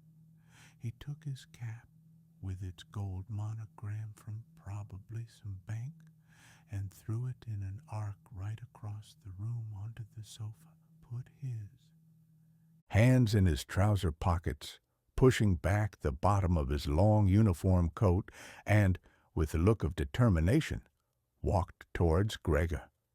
He probably did not even know himself what he had in mind, but nonetheless lifted his feet unusually high. Gregor was amazed at the enormous size of the soles of his boots, but wasted no time with that. He knew full well, right from the first day of his new life, that his father thought it necessary to always be extremely strict with him. And so he ran up to his father, stopped when his father stopped, scurried forwards again when he moved, even slightly. In this way they went round the room several times without anything decisive happening, without even giving the impression of a chase, as everything went so slowly. Gregor remained all this time on the floor, largely because he feared his father might see it as especially provoking if he fled onto the wall or ceiling. Whatever he did, Gregor had to admit that he certainly would not be able to keep up this running about for long, as for each step his father took, he had to carry out countless movements. He became noticeably short of breath. Even in his earlier life, his lungs had not been very reliable. Now, as he lurched about in his efforts to muster all the strength he could for running, he could hardly keep his eyes open. His thoughts became too slow for him to think of any other way of saving himself than running. He almost forgot that the walls were there for him to use, although here they were concealed behind carefully carved furniture full of notches and protrusions. Then, right beside him, lightly tossed, something flew down and rolled in front of him. It was an apple. Then another one immediately flew at him. Gregor froze in shock. There was no longer any point in running, as his father had decided to bombard him. He had filled his pockets with fruit from the bowl on the sideboard, and now, without even taking the time for careful aim, threw one apple after another.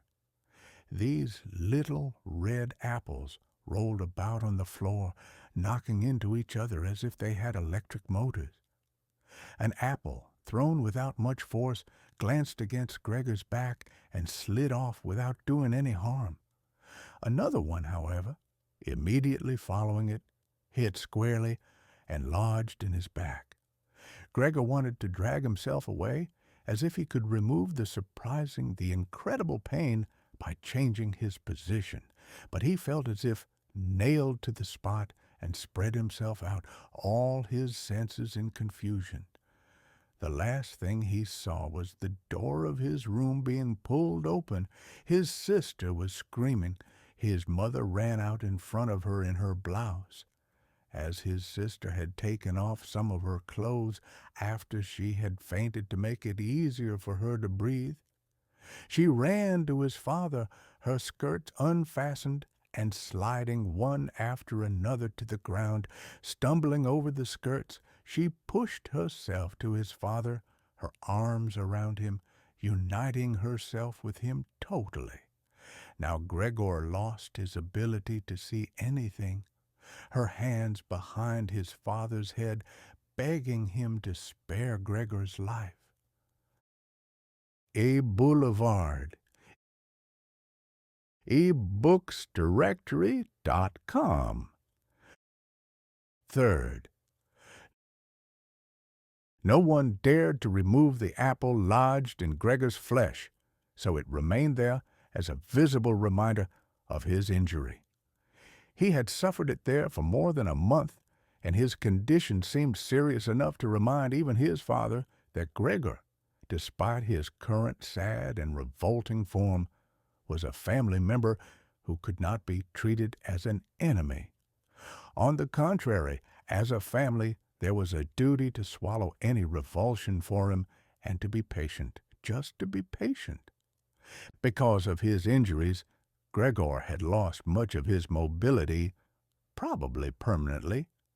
He had been reduced to the condition of an ancient invalid, and it took him long minutes to crawl across his room. Crawling over the ceiling was out of the question.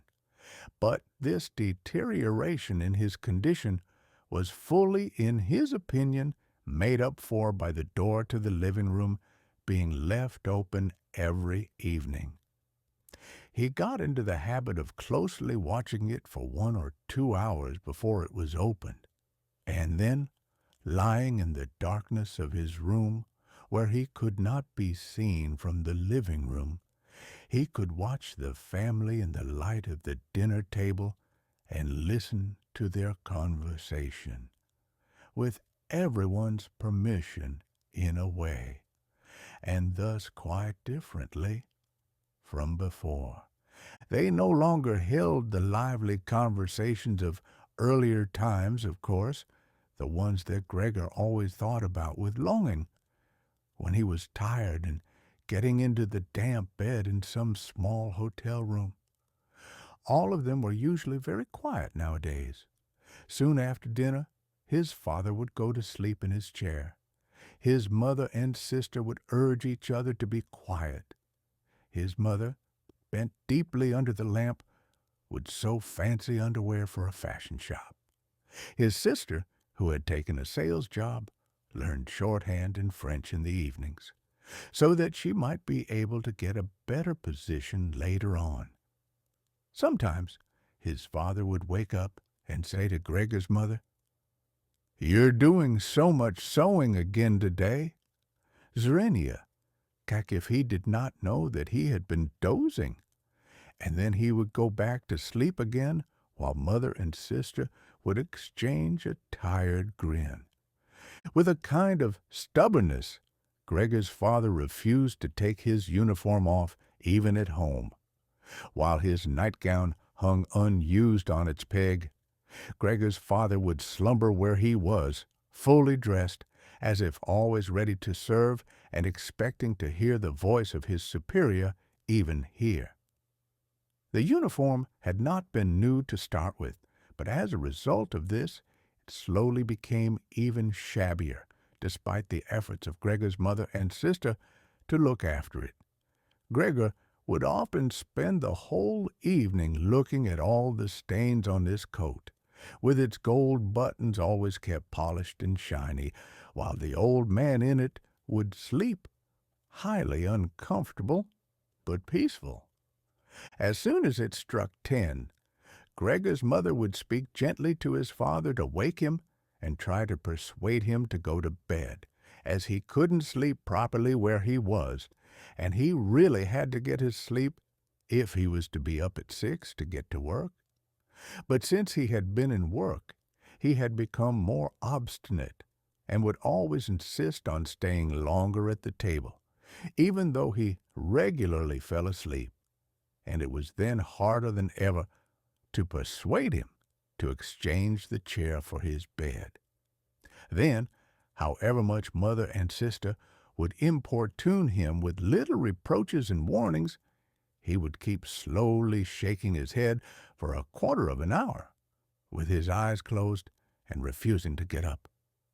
Gregor's mother would tug at his sleeve, whisper endearments into his ear.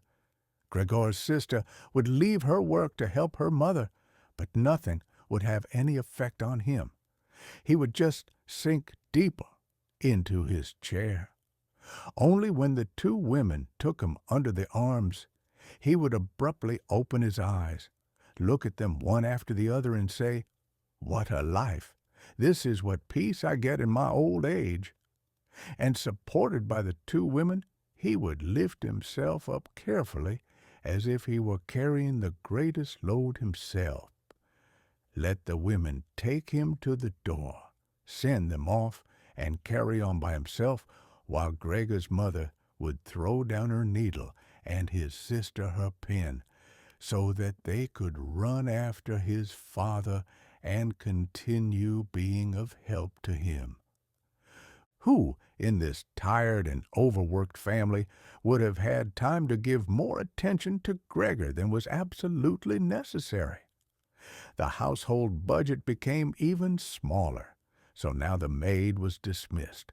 An enormous, thick-boned charwoman with white hair that flapped around her head came every morning and evening to do the heaviest work. Everything else was looked after by Gregor's mother on top of the large amount of sewing work she did. Gregor even learned listening to the evening conversation about what price they had hoped for, that several items of jewelry belonging to the family had been sold, even though both mother and sister had been very fond of wearing them at functions and celebrations. But the loudest complaint was that although the flat was much too big for their present circumstances, they could not move out of it. There was no imaginable way of transferring Gregor to the new address.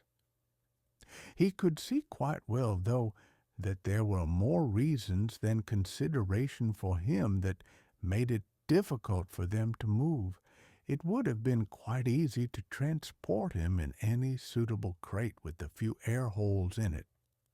The main thing holding the family back from their decision to move was much more to do with their total despair, and the thought that they had been struck with a misfortune unlike anything experienced by anyone else they knew or were related to. They carried out absolutely everything that the world expects from poor people. Gregor's father brought bank employees their breakfast. His mother sacrificed herself by washing clothes for strangers. His sister ran back and forth behind her desk at the behest of the customers. But they just did not have the strength to do any more, and the injury in Gregor's back began to hurt as much as when it was new. After they had come back from taking his father to bed, Gregor's mother and sister would now leave their work where it was and sit close together cheek to cheek. His mother would point to Gregor's room and say, "Close that door, Greta." And then, when he was in the dark again, they would sit in the next room and their tears would mingle, or they would simply sit there staring dry-eyed at the table. Gregor hardly slept at all, either night or day. Sometimes he would think of taking over the family's affairs, just like before, the next time the door was opened. He had long forgotten about his boss and the chief clerk, but they would appear again in his thoughts. The salesman and the apprentices, that stupid tea-boy, 2 or 3 friends from other businesses, one of the chambermaids from a provincial hotel, a tender memory that appeared and disappeared again, a cashier from a hat shop for whom his attention had been serious but too slow. All of them appeared to him mixed together with strangers and others he had forgotten. But instead of helping him and his family, they were all of them inaccessible, and he was glad when they disappeared.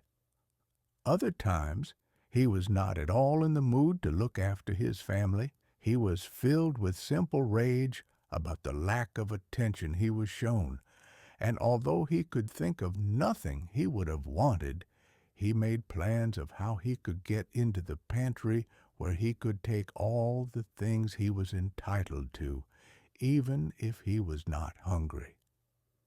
Gregor's sister no longer thought about how she could please him, but would hurriedly push some food or other into his room with her foot before she rushed out to work in the morning and at midday, and in the evening she would sweep it away again with the broom, indifferent as to whether it had been eaten or, more often than not, had been left totally untouched. She still cleared up the room in the evening, but now she could not have been any quicker about it. Smears of dirt were left on the walls. Here and there were little balls of dust and filth. At first, Gregor went into one of the worst of these places when his sister arrived as a reproach to her. But he could have stayed there for weeks without his sister doing anything about it. She could see the dirt as well as he could, but she had simply decided to leave him to it. At the same time, she became touchy in a way that was quite new for her, and which everyone in the family understood. Cleaning up Gregor's room was for her and her alone. Gregor's mother did once thoroughly clean his room, and needed to use several bucketfuls of water to do it. Although that much dampness also made Gregor ill, and he lay flat on the couch, bitter and immobile. But his mother was to be punished still more for what she had done, as hardly had his sister arrived home in the evening than she noticed the change in Gregor's room, and, highly aggrieved, ran back into the living room where, despite her mother's raised and imploring hands, she broke into convulsive tears. Her father, of course, was startled out of his chair, and the two parents looked on astonished and helpless. Then they, too, became agitated. Gregor's father, standing to the right of his mother, accused her of not leaving the cleaning of Gregor's room to his sister. From her left, Gregor's sister screamed at her that she was never to clean Gregor's room again, while his mother tried to draw his father, who was beside himself with anger, into the bedroom.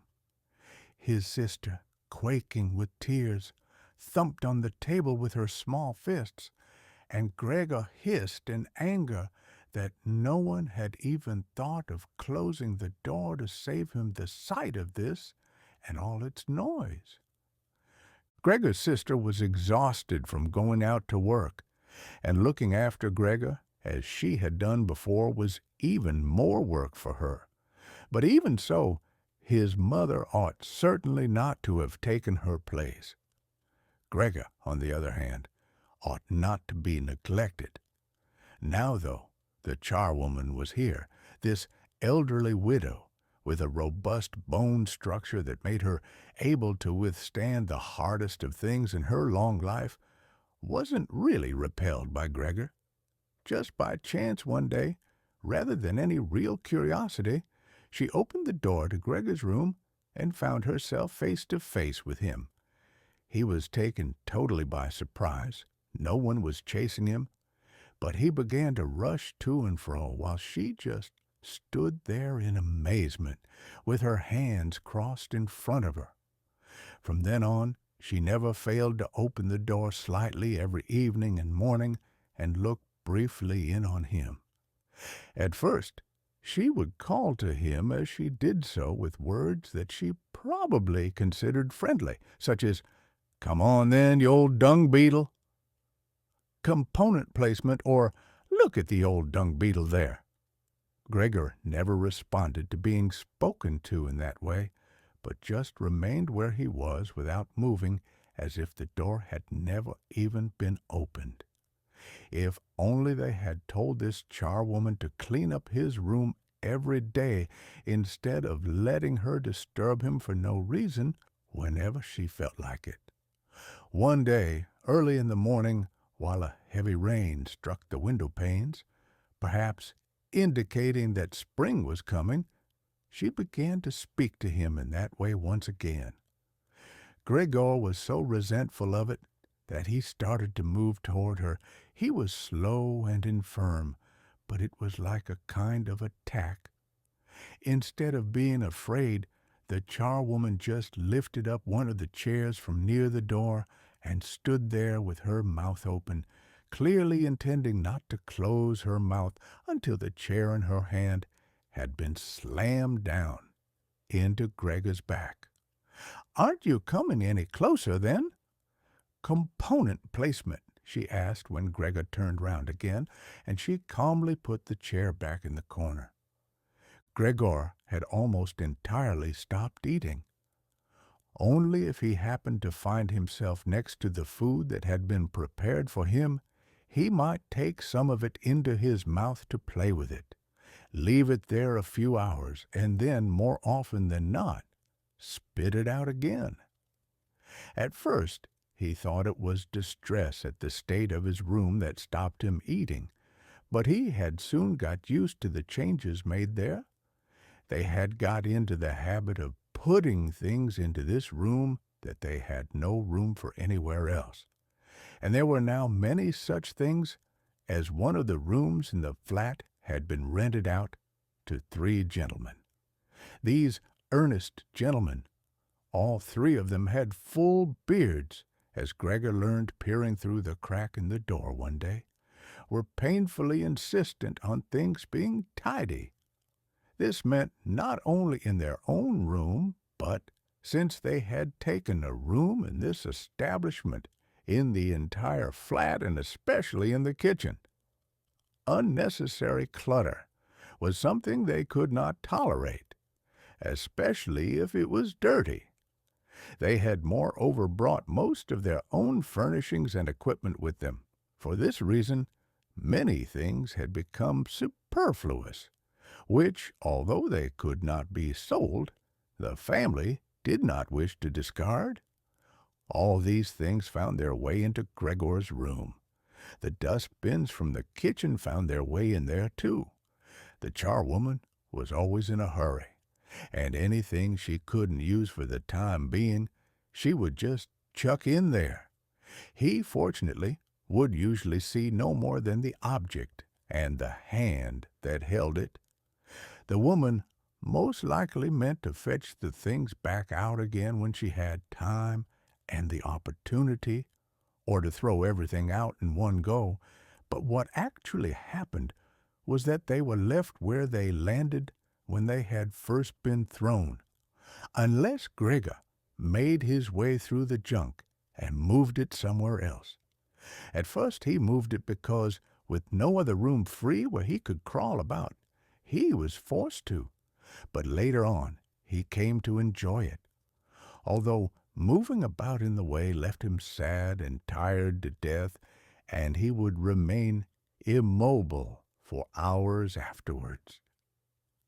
The gentleman who rented the room would sometimes take their evening meal at home in the living room that was used by everyone, and so the door to this room was often kept closed in the evening. But Gregor found it easy to give up having the door open. He had, after all, often failed to make use of it when it was open, and, without the family having noticed it, lain in his room in its darkest corner. One time, though, the charwoman left the door to the living room slightly open, and it remained open when the gentleman who rented the room came in the evening, and the light was put on. They sat up at the table where formerly Gregor had taken his meals with his father and mother. They unfolded the serviettes and picked up their knives and forks. Gregor's mother immediately appeared in the doorway with a dish of meat, and soon behind her came his sister with a dish piled high with potatoes. The food was steaming and filled the room with its smell. The gentleman bent over the dishes set in front of them as if they wanted to test the food before eating it. and the gentleman in the middle, who seemed to count as an authority for the other two, did indeed cut off a piece of meat while it was still in its dish, clearly wishing to establish whether it was sufficiently cooked or whether it should be sent back to the kitchen. It was to his satisfaction, and Gregor's mother and sister, who had been looking on anxiously, began to breathe again and smiled. The family themselves ate in the kitchen. Nonetheless, Gregor's father came into the living room before he went into the kitchen, bowed once with his cap in his hand, and did his round of the table. The gentlemen stood as one and mumbled something into their beards. Then, once they were alone, they ate in near perfect silence. It seemed remarkable to Gregor that above all the various noises of eating their chewing teeth could still be heard, as if they had wanted to show Gregor that you need teeth in order to eat, and it was not possible to perform anything with jaws that are toothless, however nice they might be. "I'd like to eat something," said Gregor anxiously, "but not anything like they're eating. They do feed themselves. And here I am dying." Throughout all this time, Gregor could not remember having heard the violin being played, but this evening it began to be heard from the kitchen.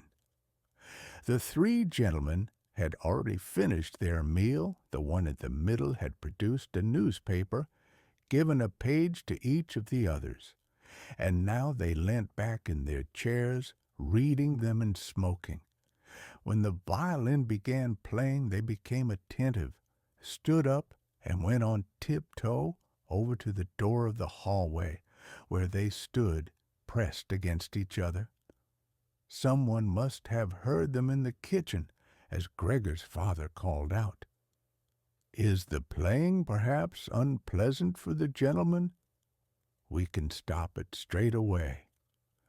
"On the contrary," said the middle gentleman, "would the young lady not like to come in and play for us here in the room, where it is, after all, much more cozy and comfortable?"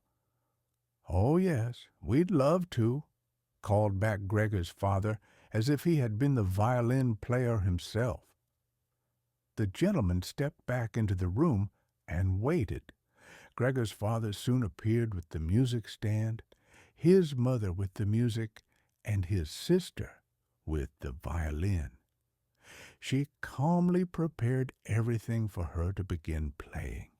His parents, who had never rented a room out before, and therefore showed an exaggerated courtesy towards the three gentlemen, did not even dare to sit on their own chairs.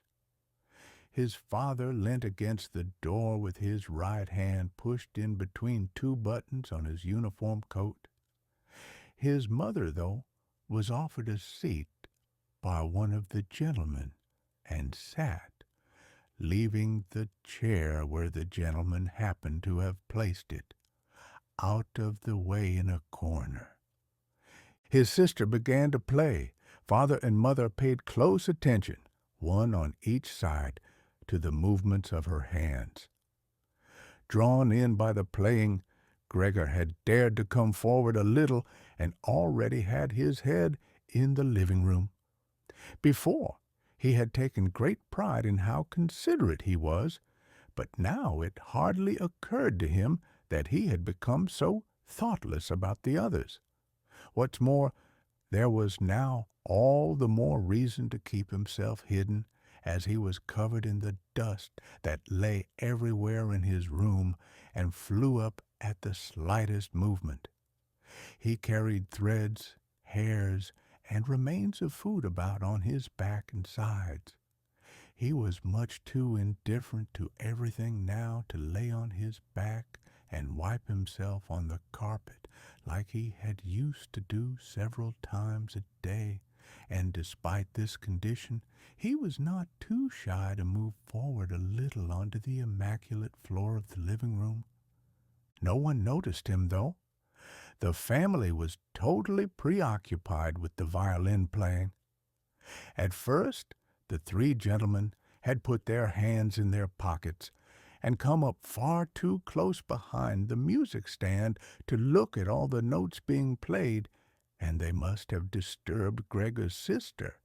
But soon, in contrast with the family, they withdrew back to the window with their heads sunk and talking to each other at half volume. And they stayed by the window while Gregor's father observed them anxiously. It really now seemed very obvious that they had expected to hear some beautiful or entertaining violin playing, but had been disappointed that they had had enough of the whole performance, and it was only now out of politeness that they allowed their peace to be disturbed. It was especially unnerving, the way they all blew the smoke from their cigarettes upwards from their mouth and noses. Yet Gregor's sister was playing so beautifully. Her face was leant to one side, following the lines of music with a careful and melancholy expression.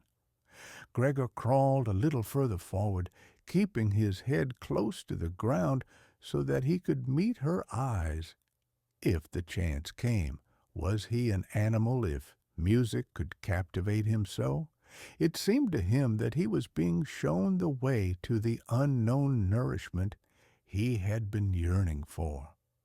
He was determined to make his way forward to his sister and tug at her skirt to show her she might come into his room with her violin, as no one appreciated her playing here as much as he would.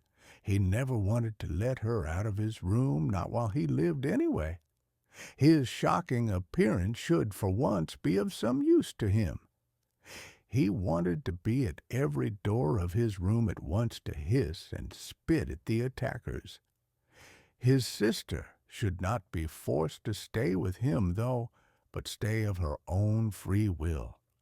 She would sit beside him on the couch, with her ear bent down to him, while he told her how he had always intended to send her to the conservatory, how he would have told everyone about it last Christmas. Had Christmas really come and gone already? If this misfortune hadn't got in the way, and refused to let anyone dissuade him from it.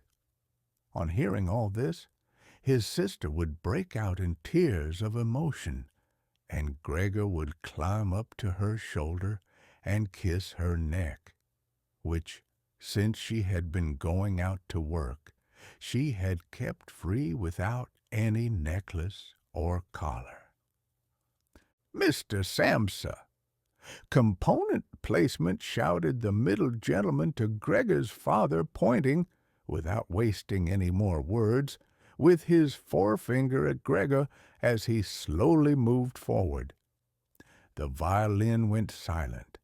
The middle of the three gentlemen first smiled at his two friends, shaking his head, and then looked back at Gregor.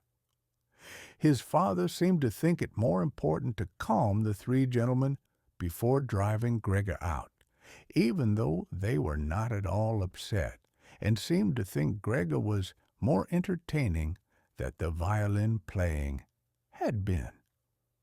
He rushed up to them with his arms spread out and attempted to drive them back into their room, at the same time as trying to block their view of Gregor with his body. Now they did become a little annoyed, and it was not clear whether it was his father's behavior that annoyed them or the dawning realization that they had had a neighbor like Gregor in the next room without knowing it. They asked Gregor's father for explanations, raised their arms like he had, tugged excitedly at their beards, and moved back towards their room only very slowly. Meanwhile, Gregor's sister had overcome the despair she had fallen into when her playing was suddenly interrupted. She had let her hands drop and let violin and bow hang limply for a while, but continued to look at the music as if still playing, But then she suddenly pulled herself together, lay the instrument on her mother's lap, who still sat laboriously struggling for breath where she was, and ran into the next room, which, under pressure from her father, the three gentlemen were more quickly moving toward. Under his sister's experienced hand, the pillows and covers on the beds flew up and were put into order, and she had already finished making the beds and slipped out again before the three gentlemen had reached the room. Gregor's father seemed so obsessed with what he was doing that he forgot all the respect he owed to his tenants.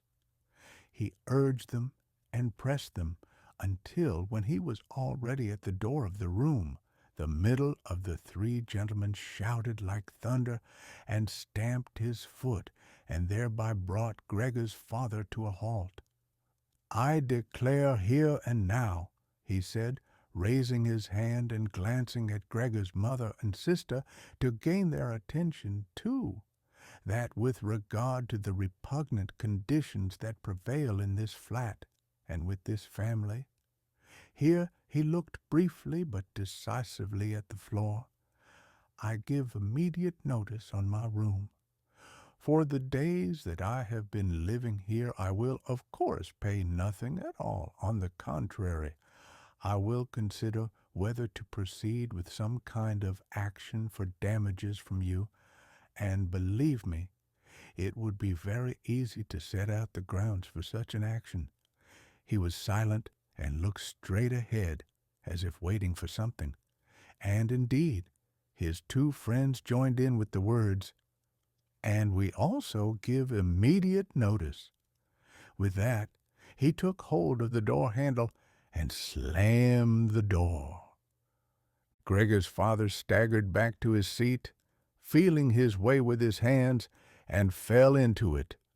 It looked as if he was stretching himself out for his usual evening nap, but from the uncontrolled way his head kept nodding, it could be seen that he was not sleeping at all.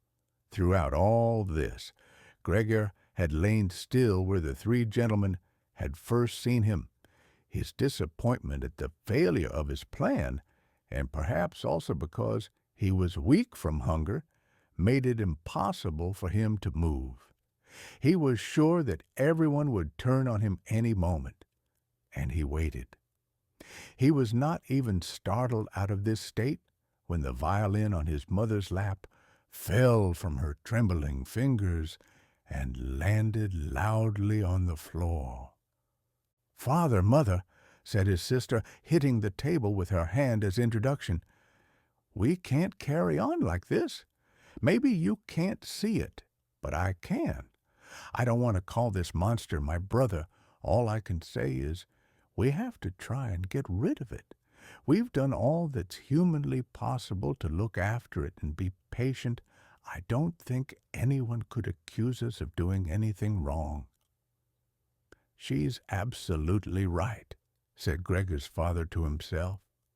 His mother, who still had not had time to catch her breath, began to cough dully, her hand held out in front of her, and a deranged expression in her eyes. Gregor's sister rushed to his mother and put her hand on her forehead. Her words seemed to give Gregor's father some more definite ideas. He sat upright, played with his uniform cap between the plates left by the three gentlemen after their meal, and occasionally looked down at Gregor as he lay there immobile. "We have to try and get rid of it," said Gregor's sister, now speaking only to her father, as her mother was too occupied with coughing to listen. "It'll be the death of both of you, I can see it coming. We can't all work as hard as we have to, and then come home to be tortured like this. We can't endure it. I can't endure it any more." And she broke out so heavily in tears that they flowed down the face of her mother and she wiped them away with mechanical hand movements. "My child," said her father with sympathy and obvious understanding, "what are we to do?" His sister just shrugged her shoulders as a sign of the helplessness and tears that had taken hold of her, displacing her earlier certainty. "If he could just understand us," said his father, almost as a question. His sister shook her hand vigorously through her tears, as a sign that of that there was no question. "If he could just understand us," repeated Gregor's father, closing his eyes in acceptance of his sister's certainty that that was quite impossible. "Then perhaps we could come to some kind of arrangement with him. But as it is—" "It's got to go," shouted his sister. "That's the only way, father. You've got to get rid of the idea that that's Gregor. We've only harmed ourselves by believing it for so long. How can that be Gregor? If it were Gregor, he would have seen long ago that it's not possible for human beings to live with an animal like that, and he would have gone of his own free will. We wouldn't have a brother any more then, but we could carry on with our lives and remember him with respect. As it is, this animal is persecuting us. It's driven out our tenants. It obviously wants to take over the whole flat and force us to sleep on the streets." "Father, look, just look!" she suddenly screamed. "He's starting again." In her alarm, which was totally beyond Gregor's comprehension, his sister even abandoned his mother as she pushed herself vigorously out of her chair, as if more willing to sacrifice her own mother than stay anywhere near Gregor. She rushed over to behind her father, who had become excited merely because she was, and stood up, half raising his hands in front of Gregor's sister as if to protect her. But Gregor had had no intention of frightening anyone, least of all his sister.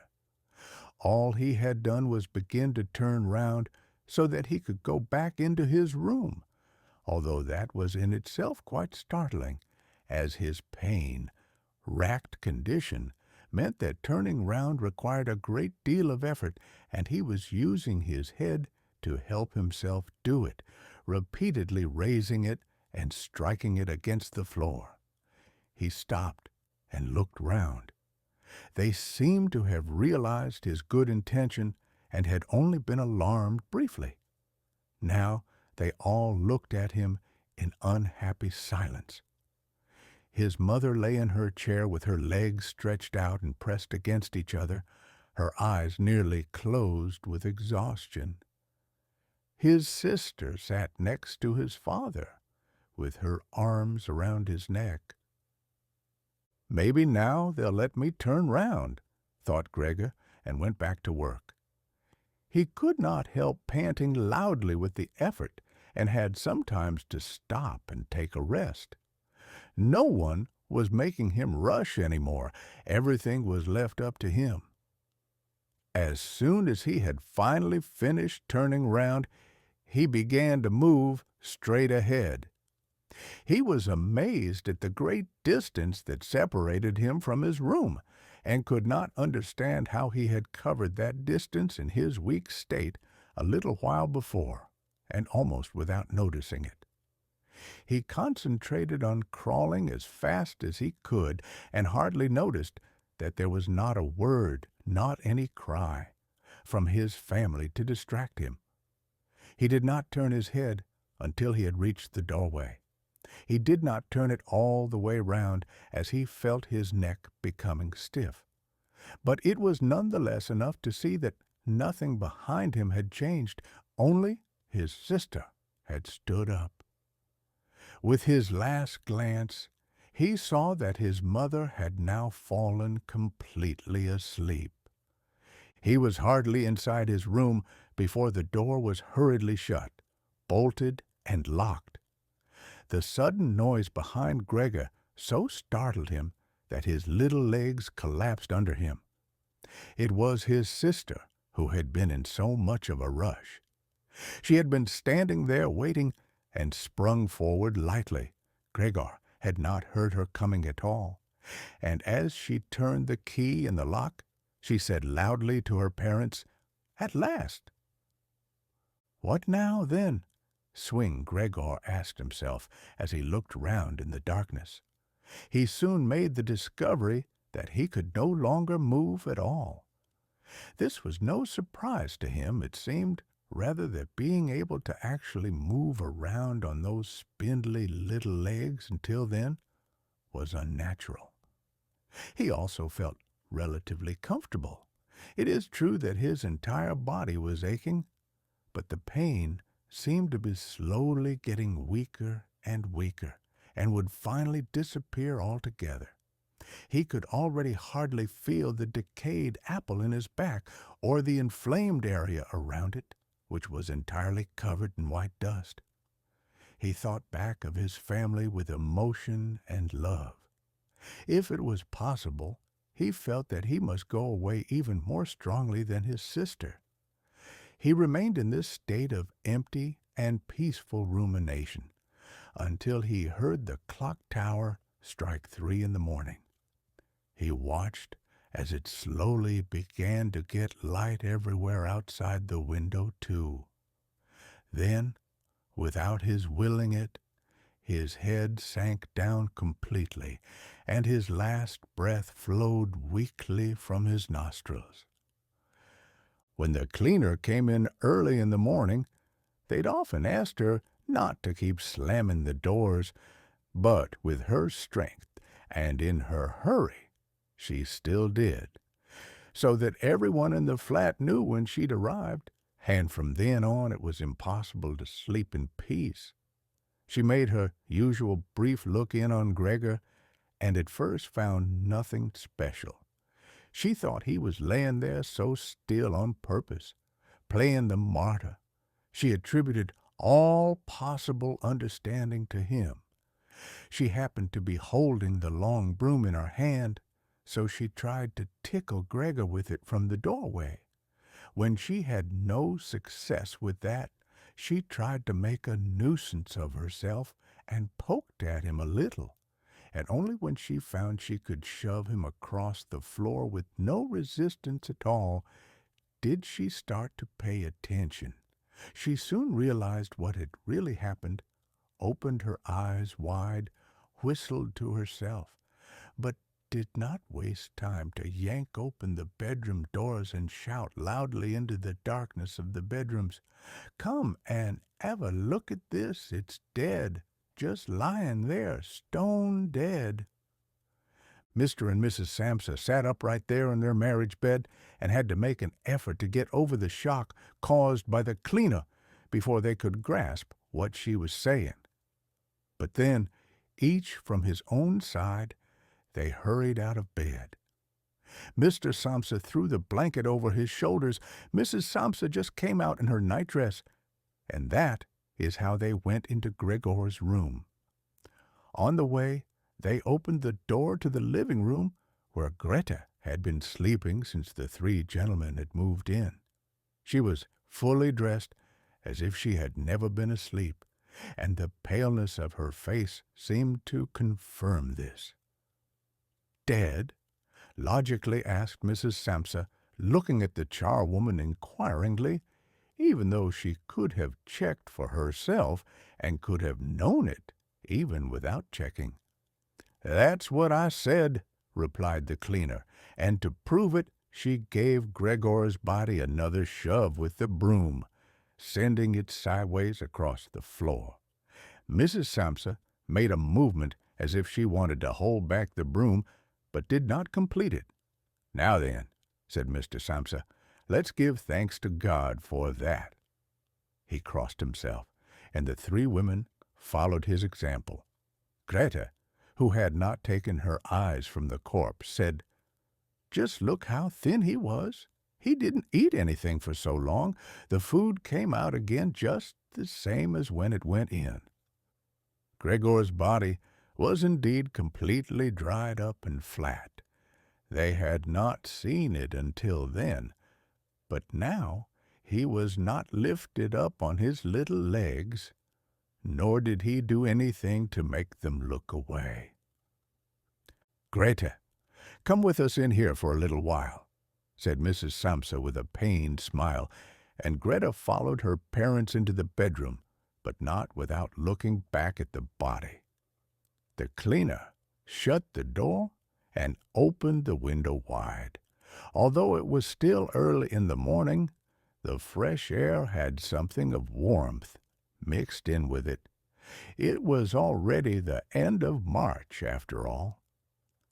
The three gentlemen stepped out of their room and looked round in amazement for their breakfasts. They had been forgotten about. "Where is our breakfast?" The middle gentleman asked the cleaner irritably. She just put her finger on her lips and made a quick and silent sign to the men that they might like to come into Gregor's room. They did so, and stood around Gregor's corpse with their hands in the pockets of their well-worn coats. It was now quite light in the room. Then the door of the bedroom opened, and Mr. Samsa appeared in his uniform with his wife on one arm and his daughter on the other. All of them had been crying a little. Greta now and then pressed her face against her father's arm. "Leave my home, now!" "Swing," said Mr. Samsa, indicating the door and without letting the women from him. "What do you mean?" asked the middle of the three gentlemen, somewhat disconcerted, and he smiled sweetly.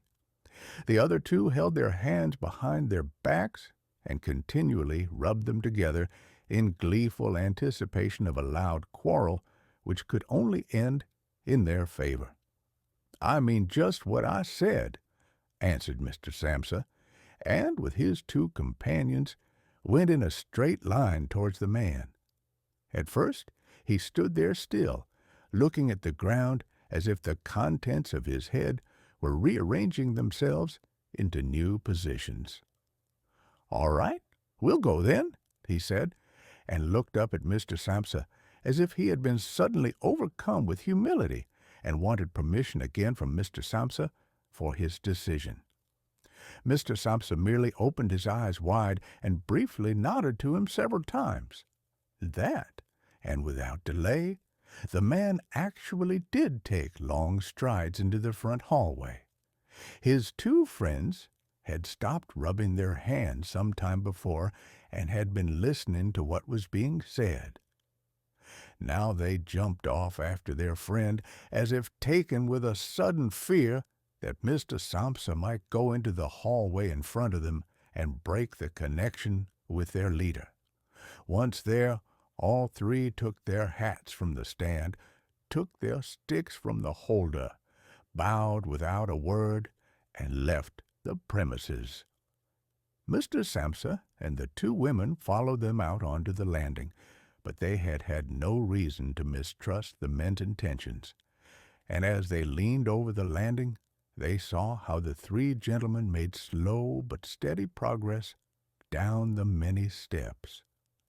As they turned the corner on each floor, they disappeared and would reappear a few moments later.